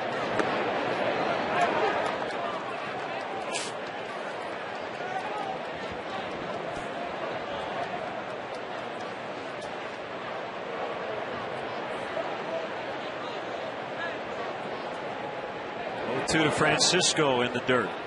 Well, unfortunately for the Cubs, I'd have to believe he's the Major League leader in home runs over the last 2 days. I would think so. And they've all been 2-run shots.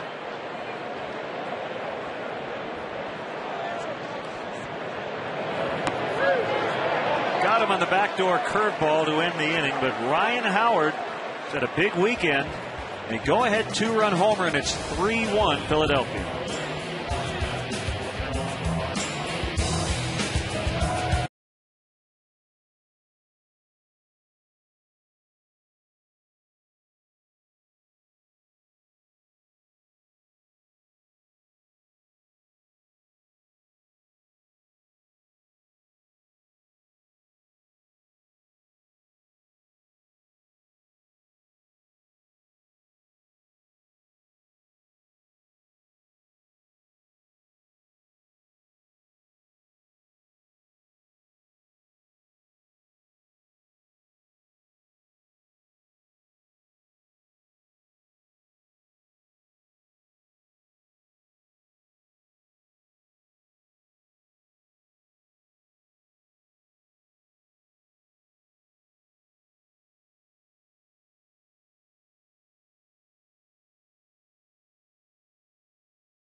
So Joe Blanton now with a 2-run lead after forcing in the tying run as he walked the pitcher Ted Lilly. Ryan Howard helping out Blanton with a go-ahead 2-run shot. A 1-0 pitch to Tyler Colvin catches the outside corner on a change. 1 ball, 1 strike. Todd Hollandsworth, Len Casper with you today. We'll have tomorrow's game 3 as well, as left-hander Cole Hamels will face righty Randy Wells at noon Central. And then a night game Sunday, Roy Halladay and Tom Gorzolani. And when you talk about the Phillies' plight this season, it sure helps to have Roy Halladay every 5th day, a guy who seems to want to complete it more often than not. He certainly stops a lot of slumps, and it doesn't really matter where they're showing up, whether they're slumps on offense, on defense, or in the starting rotation.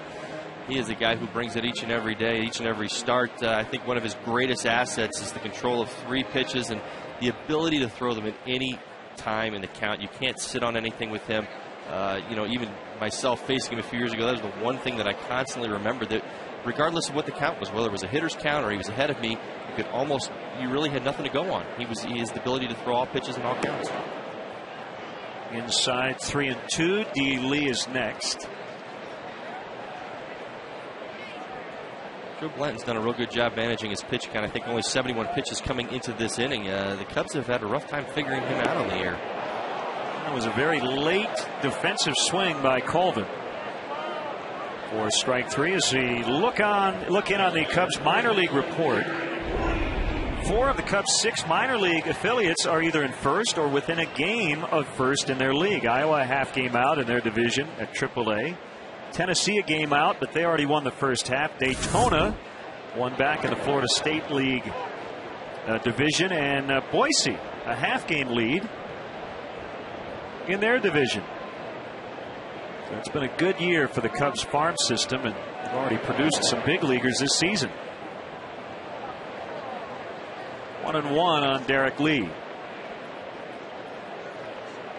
Todd, you had a chance to play with Derek at a couple of different spots, Florida and here with the Cubs. Use the word mature, one of the most mature, sensible, even-keeled major leaguers I've ever been around. Well, I even throw in misunderstood because when I say that, obviously being in broadcasting circles now, I think so many people really don't know Derek that well, and I think obviously a deliberate act on his part. But yeah, he internalizes a lot. Exactly. People don't see the fire that has been there his whole career. And it's there, and that's the thing, and that's the key. The thing that people don't see is what goes on behind closed doors. In the clubhouse, he's spoken, he's outspoken. He will say things to individuals. He recognizes that, his skill is to lead by example in a lot of ways, not always being the loudest guy in the clubhouse. I think a lot more pressure's been put on him because that role as the team offensive spokesman hasn't really been defined the last couple of years. But to say that it has to fall on Derek's shoulders really isn't fair because he wasn't that guy before then. And so, even when I was here, he wasn't that guy. To say that he has automatically catapulted himself into that position really isn't entirely fair to Derek. But, he is a lead-by-example guy. He's a classy guy. He's an upfront guy. And I think really what and again, I hate to bring up bad examples, but we talk about the Carlos Zambrano situation. I think the thing that got everybody's attention when that happened was not that it wasn't going off. It was that it involved Derek Lee. Ramirez will have extra bases here as the ball got by Francisco, but I don't think it would have mattered. So a double for Ramirez, who continues to hit, a 2-hit day, and the tying run will come up. Another runner in scoring position, Aramis Ramirez. What can you say? He is all over everything. Joe Blanton has tried a little bit of this and a little bit of that. He's hit 3 different pitches and put them in play today. 1 fastball, 1 changeup, and 1 curveball, and he's hit all 3 of them hard. Even his out was loud. So, Aramis, boy, you're doing your thing right now. We just got to get you around the bases real quick here. Heard a single and then lined hard to center in the 5th. And a deep drive for Marlon Byrd. This is going to tie the game. Gone! And watch him run the bases. A 3-3 tie.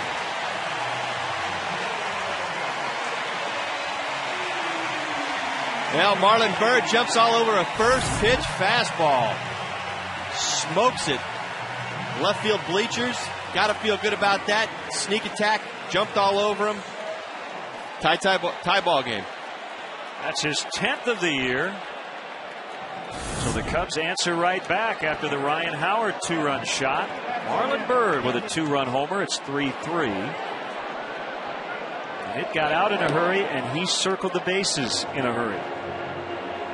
Well, the funny thing about it is you sit here in the 6th inning and everything's been true to form. The 3 runs for Ted Lilly, which he hasn't got a whole lot of, but Joe Blanton has given up 3 runs in every start, at least every start this year. That has now revealed itself to this point in the ball game, and here we are in the 6th with a 3-3 tie. First Wrigley Field homer from Marlon in 2 months, May 14th, against the Pirates, as right-hander Andrew Kashner gets loose in the Cubs' pen. Well, that ball was a missile. I don't think he was probably 3 steps out of the box before that ball landed.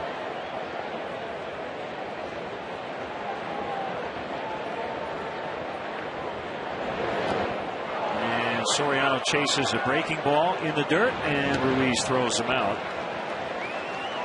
So Blanton strikes out the side, but gave up the 2-out double to Ramirez, and then this shot as Marlon Byrd ties it at 3.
Ryan Howard and the Phillies. Coverage starts at 11:30 with Chevy Cubs pregame live. Cubs and Phillies tomorrow at 11:30 on Comcast Sportsnet. Fans' best friend.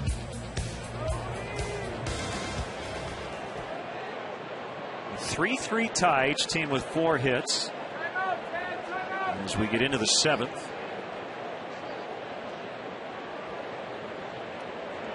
Action in both bullpens as we start the late innings. Ransom, Ruiz, and Valdez. And then the pitcher spot, Joe Blanton. That's why Chad Durbin is up for the Phillies. Outside corner, strike 1 on Cody Ransom. I suppose if we had a nice piece of information on the current batter, it would be a Ransom note. I spent all week on my All-Star break working on that one. You've been waiting for an opportune moment, right? There's Durbin. Recently came off the DL. Keith Moreland will sing the stretch coming up.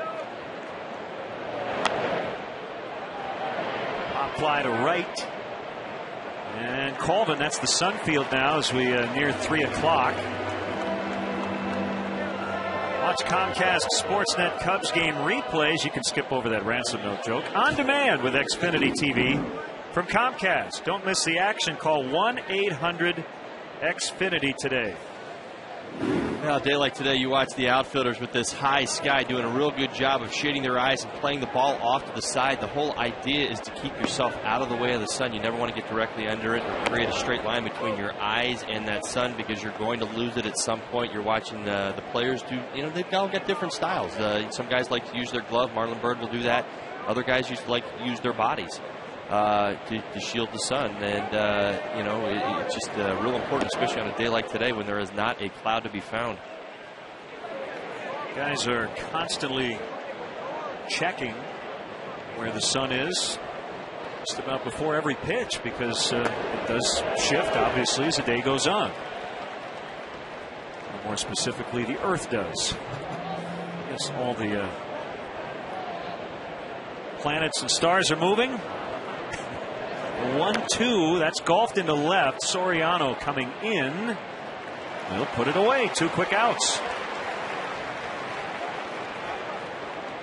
Alfonso Soriano gets a great jump on this ball right here. He comes in hard, makes the grab. He's looked so much better out there, so much more comfortable since the early part of this season when he was struggling with his glove out there, almost like he was taking his at-bats out there. But he's done a real nice job over the last couple months, and it's very apparent, at least to me, and I know some of the fans, that his heart is out there on defense as well. Right center and deep, but Marlon Byrd will get it. Here comes Keith Moreland with a stretch. After the ball game is former Chicago Cub Keith Moreland. Everybody, let me hear ya. A 1, a 2, a 3. Take me out to the ball.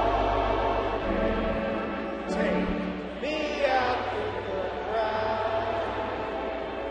Buy me some peanuts and crackers.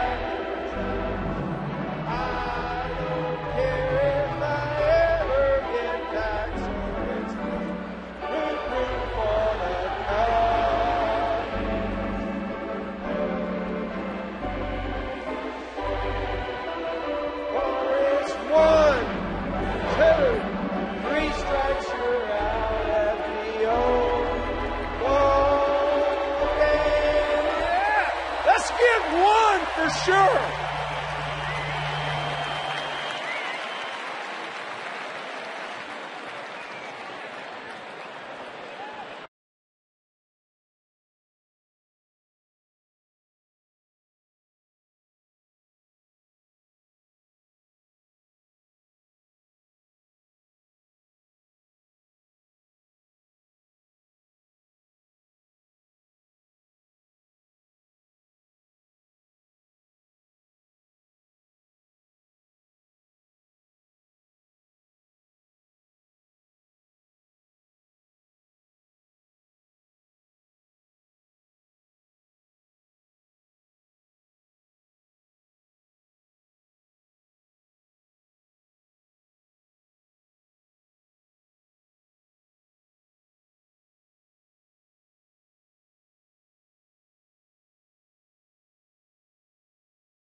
bottom three in the order, starting with Starlin Castro against Joe Blanton here in the bottom of the 7th, a 3-3 tie.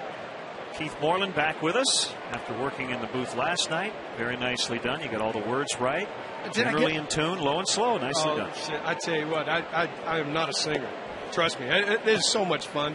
It's just great to be at Wrigley, just like we said last night.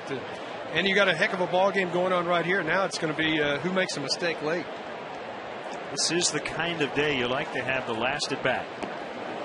Even though it's 3-3, you still feel like either or both of these teams can bust out at any moment, and we're getting to the point where we're probably going to get into both bullpens as well. We'll see what Lou does with Castro, Soto, and then the pitcher spot due up. Ted has already hit 100 pitches as Castro singles into left. Now, we were talking earlier about the sun out there. You guys both had played the outfield here at Wrigley. Keith, I'll ask you first. Was this the most challenging ballpark defensively to play the outfield? Yeah, when you came to the big leagues as a catcher, third baseman, first baseman, and then all of a sudden a guy, Dallas Green, the general manager, says, we're going to put you in right field. I'd never played any outfield, so I have to go play the one in the very first or second ball game. We have a 3:05 start. The ball goes up in the sun, hits me in the chin, just scrapes me. I didn't move. I said, I'm not moving. I can't see it. If it hits me in the face, it hits me in the face, and it does. So that tells you a little bit about it. It is very difficult. But, you know, after a while, you take fungos. You do the things you need to do, so you start to understand. I never probably was a guy that could wear glasses all the time and get away with it. I use the real dark flip silver. I always thought that having the silver on the top reflected some of the sun and tried to do the best. But later on, I moved over to third base when they brought Hawk in. And I watched Hawk play right field. When I saw him lose one in the sun, I said, you know, it was all right, the ones I lost.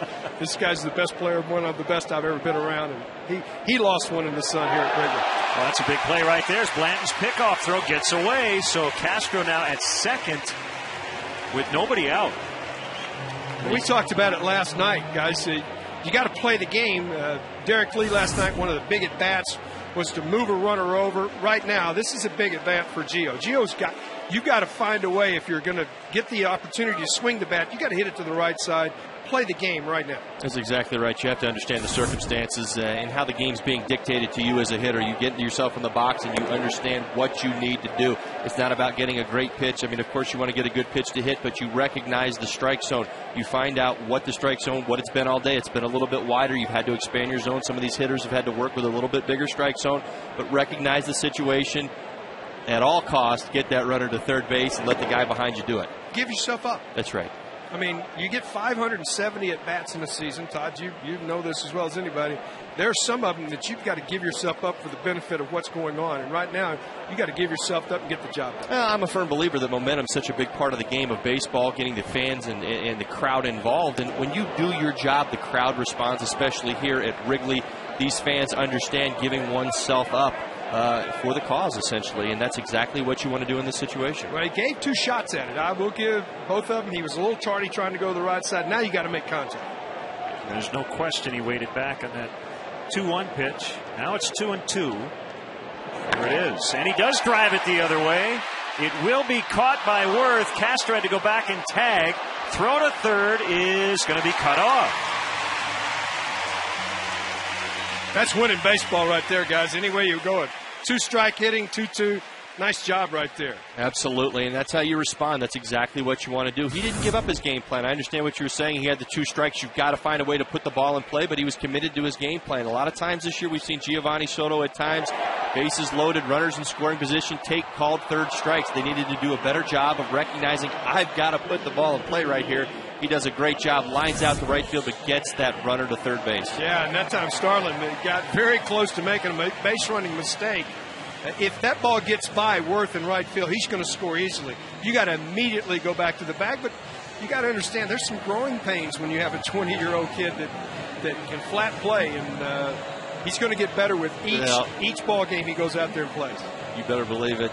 His athleticism certainly helps him out. That's one thing when I came up, the one thing at least I felt like I had going for me was that if I made the mistakes and I felt like I made them athletically, or I maybe made that mistake, it wasn't going to cost me because my legs could help me make up for it. You got to learn the game somehow. You got to learn the Major League way. There's a huge difference between AAA and Major League Baseball, and I I'm a firm believer. We've talked about Tyler Colvin early on in this year. Should they send him down because he's not getting enough playing time? You learn the game up here, whether you're getting 2 starts a week, 1 start a week, and you're only pinch hitting. You have to learn how to play Major League Baseball in the big leagues. I think your point's well taken, because if you don't, you're not here long. That's right. Yeah, that's right. And you know that play. You're not here long. Yeah, that's right. That play will be addressed. I'm sure Mike Quaddy will talk with Castro about it as a learning tool at some point. But at the moment, he's trying to score the go-ahead run, which he did last night early in the game. On a suicide squeeze, it ended up being a stolen base. So here's Kosuke as a pinch hitter for Ted Lilly. The infield is in. Outfield in normal depth. Big at bat right here, guys. Swing by Fukudome, and he fouled it straight back. Well, with the way the Cubs bullpen has been of late with Sean Marshall, Carlos Marmol, to this point in the game, this is the at-bat. So, this is the thing. We talk about pinch hitting. I did it for a large part of my career, second half of my career. You want to go up there, you want to be aggressive, but at the same time, you've got to get a pitch that you can handle and make sure you get yourself at least a fly ball right here. Well, you did what, as a pinch hitter, many times in my career, you go to home plate, look for one pitch, you got it, missed it. Now you got to battle through the at bat. That's exactly right. Well, but at the same time, you don't want to give up on yourself, and that's the thing. You tell yourself, I want to get that first pitch fastball, or I'm looking for a particular pitch out over the plate. Maybe I don't do what I'm supposed to do with it, or maybe I was a little late, or maybe I was a little quick, but you can't beat yourself up. I always talk about confidence inside the game, especially as a pinch hitter. You've got to maintain it throughout the at-bats. You watch Giovanni Soto. He got behind in the count with 2 strikes. He still got the job done. Kosuke Fukudome's got an opportunity right here. And he swings and misses. So he got down 1 and 2 and could not put a ball in play. So it'll be up to Ryan Theriot with 2 outs. Now credit Joe Blanton for making a pitch right here. Changeup down in the zone. I talked about this a little bit earlier in the ball game. Some of the most devastating pitches the pitcher can throw is a changeup right out over the plate. It's an alarm that goes off in all of our hit. As the hitter, it goes off in your head. You're sitting there thinking, pitch out over the plate. I'm supposed to crush this thing. It bottoms out. By the time it gets to the plate, it's at your shoe tops, and you can't do anything with it. I always used to say it's got a flashing neon light that says, hit me, hit me, hit me. That's right. And where did it go? It disappeared. And along with it is the arm action. Exactly. Got to have that fastball arm action to sell it.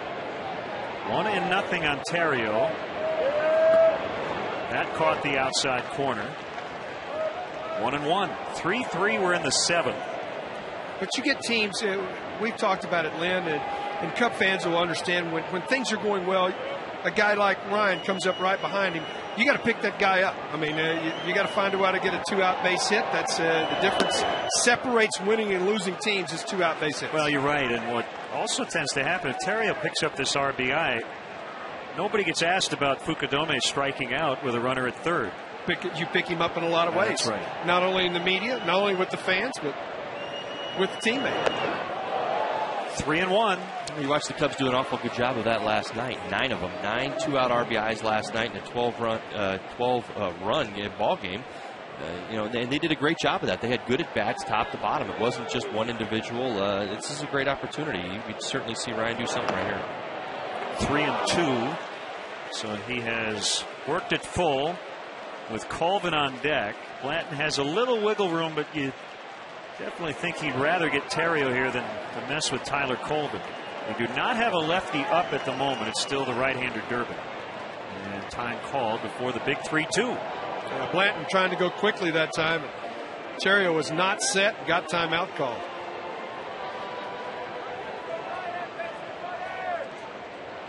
What a couple of gorgeous days, though. I have enjoyed. Thanks for you guys having me last night. Like I said, my singing's not very good, but it's been a blast being back in Chicago. It was great to have you here, and being from Texas, this is your kind of weather, isn't it? Well, I hate to say it, I brought it with me, but it should be hot. It's been 95 to 100 in Austin, Texas for a lot this summer already, and it will continue to be that way. This is baseball weather right here. I mean, this is what baseball's meant to be played in. Cubs are going to be coming down in a couple of weeks, and we'll see y'all there. Another 3-2 to Theriot. Swing and a miss. So Blanton finds a way to get off the hook. Keith Moreland, always a pleasure. Thanks for stopping by again. Thanks. Well, thanks for having me.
Here today, Ted Lilly with the Cubs' 57th quality start of the year. That's most in the majors. And this will be the 47th appearance already for the 6'7" left-hander. And he's going to face pinch hitter Juan Castro, who will bat for the pitcher Blanton. Our Haynes comfort zone. Sean Marshall on pace to by far set a new career high in appearances. He's been really good as a reliever. Here we go in the 8th. Juan Castro dribbles it foul.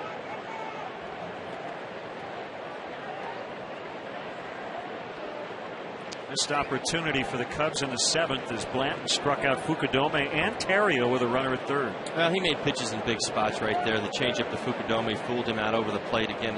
We talked about that being the pivotal pitch of the at-bat. And unfortunately, when you're not getting a lot of playing time, it's very, very difficult to have sometimes good timing up there. You go up there looking for a fastball. You try to key in on one pitch when you're not getting a ton of at-bats. And, well, unfortunately for Kosuke, he swung through, fouled off a couple of Keeters, and bought himself a changeup out over the plate that fooled him. Castro strikes out. That's the 11th punch out for Cubs pitching. Lilly a season high 10. Here's Blanton. Chats with his battery mate. Cubs fans, watch the Cubs take on the Cardinals next Friday, July 23rd at Wrigley Field. Game time's 1:20. Sure to arrive early. The first 10,000 adults 21 and older will receive a Cubs white t-shirt. Compliments of Bud Light. Strike on Jimmy Rollins.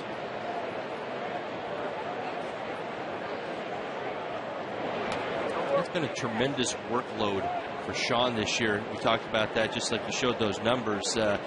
Being able to bounce back multiple days in a row. He's done a fantastic job of doing that this year. Really has showed no signs of wilting. He's had his good curveball. His curveball that he changes speeds on, he changes elevation on to go with his 90, 91 mile an hour fastball. I mean, he has been as advertised just about every time out. Right-hander Ryan Madsen up in the visiting bullpen. Short hop, nice play again by Aramis. He's made a couple of those. That time on the backhand to get Jimmy Rollins. Good hands, got himself in front of that ball right there. Again, goes to the short hop. But again, when you make the play down there at third, you talk about it, a lot of it is reaction, and that's exactly what he does right there. I can't promise I'd have made that play, but he's made that play a few times and made it look easy.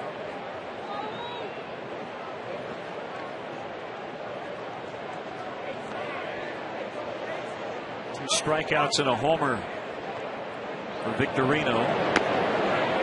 Most switch hitters have two different batting helmets. The left ear flap from the right side and vice versa from the other side. But Victorino goes with the double ear flap, which guys do in the minor leagues. And obviously, he decided it was comfortable. Stick with it. Well, it certainly is a little bit of a minor league helmet right there. I can't remember the last time I had the double ear flap. Was a long time ago. All hit hard, but Soriano to make the catch. 10 pitches for Sean Marshall. A 1-2-3 eighth inning. Colvin will lead off the bottom of the eighth in a 3-3 tie.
Came in and got the final out of the eighth inning last night,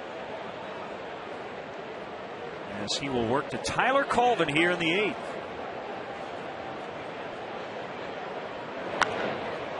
And he gets under it, and this will be playable for Worth. A 1 pitch, 1 out.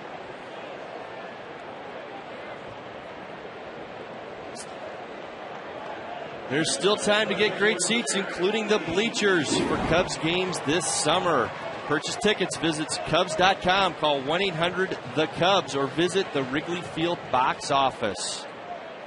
Do it now. With that Colvin flyout, the top 3 guys in the Cubs order, Terrio, Colvin, and Lee, have combined to go 0 for 11. So all the damage has been done from Ramirez on down, and that includes the pitcher Ted Lilly, who tied the game with a bases loaded walk, swing and a miss. Ryan Madsen has a very good changeup. 1-1.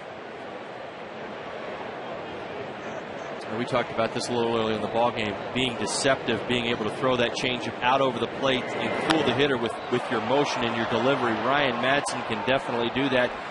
One of his greatest assets is that he mixes that great changeup and great delivery in with a 92 to 94 mile an hour fastball. That's what makes his stuff and can make his stuff devastating at times. A lot of hitters struggle to pick up his arm motion because he's very, very close as he comes to the plate. He's also very long. Closer Marmol up in the Cubs pen, who told us before the game that he will see action one way or another. He said hopefully in a save spot today. Foul strike on Aramis. Ryan Madsen with a DL stint this year due to a broken right big toe. He injured the toe when he kicked a chair after blowing a save. Those types of injuries are more common than people would think. Well, you don't want to let your aggression out and certainly hurt yourself in position. But again, Len, like you said, it happens all the times. We've seen a few Gatorade coolers go down over the course of the last few years around here at Wrigley. Most pitchers try to tell themselves if they're going to punch an inanimate object after a start. If you're a righty, you punch it with your left hand. You know, I had a couple ball clubs that I played with, and I certainly won't name any few, but we had some objects in the back of the clubhouse that were just for that, including kicking bags and punching bags and whatnot. You were able to go in there and let out your frustrations and not worry about anybody seeing it or any damage coming to yourself. Not sure if a Cub fan was frustrated after a rough Cubs loss, and it was television or something. Maybe it was something I said. I don't know. Never know. 2-2 on Aramis. Hopefully did not tweak that thumb as he dropped the bat after a violent swing.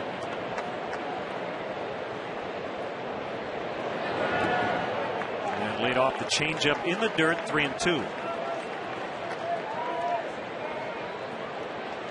That's as a hitter what you want to do. He threw his best pitch there. He may not tell you it was a ball down in the dirt, but it was definitely out over the plate right there. He wanted to see Aramis go fishing for it. He did not. It puts Ryan in a very, very precarious situation right here as to what to throw him right now.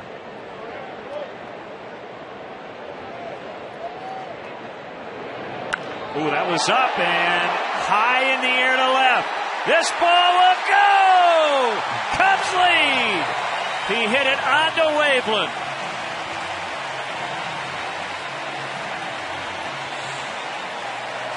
That is not where Madsen wanted to put it, and Ramirez deposited it onto Waveland. 4-3. Well, I would talk about the key to that at bat is that changeup that he threw him, the ability to lay off, and he bought himself the next pitch, which is a fastball up, out, over the plate, jumps all over it. This is where you want to see those pitches, and Aramis, who has been all over everything lately, hits a bomb to left field.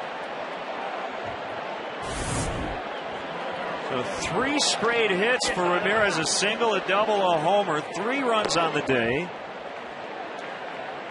And the Cubs find themselves in the lead for the first time. And they have the closer, Marmol, ready.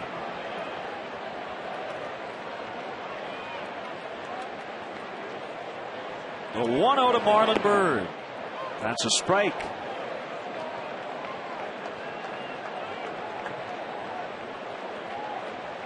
Well, I think the big difference between Aramis in the first couple of months and the guy we've seen the last 2 weeks, Todd, is that when pitchers make mistakes, he's back to the old Ramirez. He makes them pay, does not miss that hanger. He is staying back on the ball as well as any point during the course of this season, and you're absolutely right, Len. So many times we saw him earlier in the year chasing that pitch in the dirt, and the at-bat would have been over on the 2-2 pitch, in which he didn't go after that. He didn't go fishing. You feel like Aramis is the one driving the at-bat right now, not the guy out there on the mound. Before you felt like, well, maybe if this guy makes a mistake, Aramis might be able to do something with it, where you really feel like right now Aramis is in there. He can change the course of a ball game around. That was a fastball up out of the strike zone. That was probably ball 4. He got on top of it and was able to hit it and change this game to this point. Madsen ready for a 2-2. Byrd fights it off. 93 on the fastball. Won't be easy in the ninth. Worth, Howard, and then Francisco is due up, but we might see a Raul Ibanez or a Ross Glode against Carlos Marmol. In fact, I would bet on it.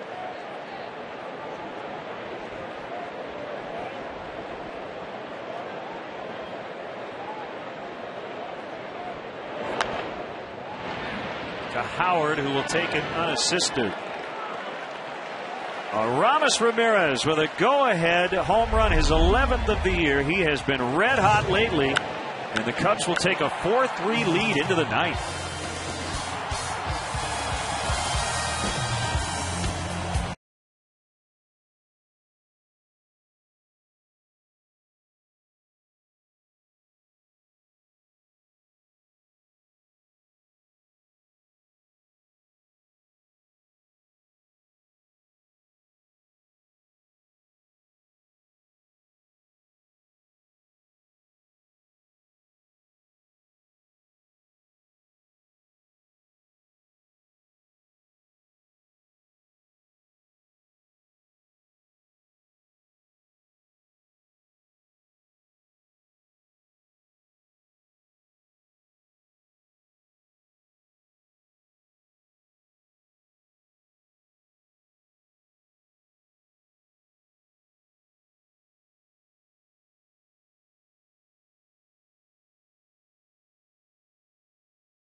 post-game live. Submit your questions on csnchicago.com. You could get an answer live on air. Don't miss Sylvania Cubs post-game live immediately following the game right here on Comcast Sportsnet. Fans' best friend.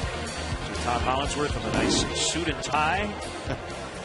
Talking in the studio, it'll be Dave Otto along with Gail Fisher today. You cannot be in two places at once.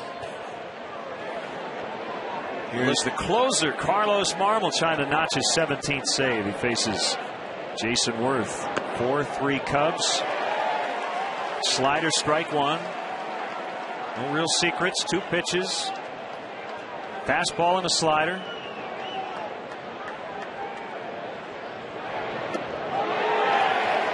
Oh, 2. You got to love this situation with Carlos out there on the mound. Again, you're playing the Philadelphia Phillies. Carlos is one of those guys that for anybody really to have a chance against him, you have to get some at-bats and some experience, maybe some teams inside the division. All 3 were sliders. Worth has not put a ball in play today. And 1 out. These Philadelphia Phillies have not seen an awful lot of Carlos Marmol. Maybe a little bit earlier in the season. I think there was 1 appearance in there. But outside of that, not much to go on. And when you have the nastiest slider in the National League, it would help to see it a few times. First appearance in 6 days. And there's Ryan Howard, who's been by far the most dangerous Philly in this series with 3 2-run homers. First fastball from Marmol, it missed inside.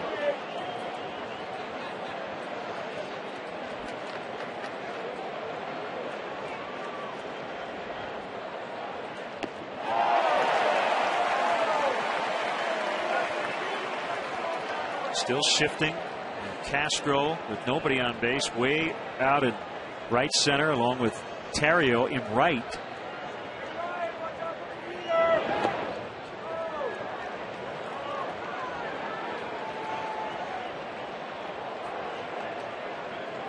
Carlos definitely not showing any rust, going right after Ryan Howard, throwing strikes and being aggressive. You want to see that. I think the one thing that a little bit of anxiousness he gives us is when he is not around the plate as he falls behind 3-1 right here. But again, this might be the one guy you would want to be real careful with.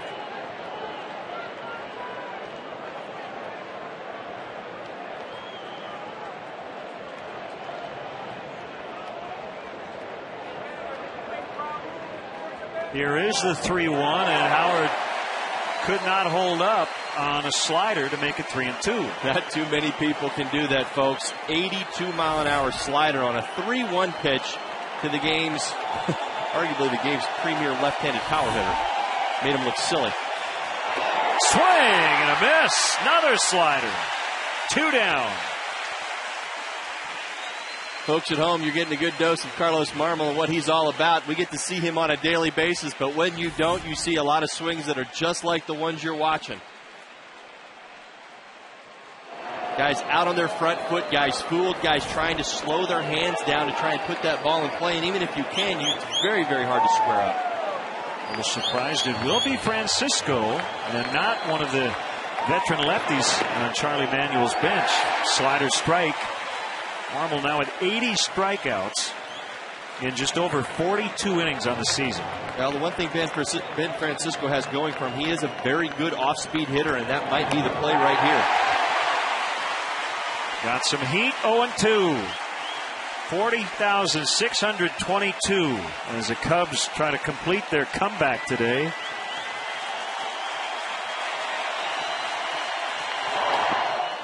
Buried it in the dirt. Missed in his favor, 1-2.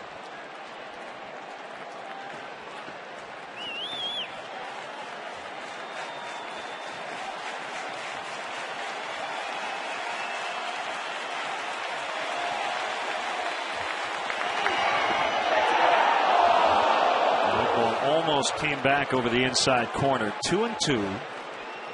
You wonder if he took it because he knew it or he was just hoping. Hard to recognize that backup slider right there. Carlos doesn't always know where it's going, but it has got action on it. Called strike 3 on a fastball. He strikes out the side, and the Cubs steal one today. They get the big home run from Aramis Ramirez in the 8th. Don't forget the Marlon Byrd 2-run homer earlier. And that bases loaded walk to Ted Lilly. And they beat the Phillies for the second straight time to begin the second half. Yeah, it's been a fun series so far for these Cubs. Why? Number one, they're winning ball games. And guess what? They're winning different ways. They come from behind today. They get some big 2-out hits. Earlier in the ball game, big 2-run home run by Marlon Byrd. At the same time, Aramis Ramirez all over everything today, gets the big home run in the bottom of the 8th inning. And everybody's singing here at Wrigley.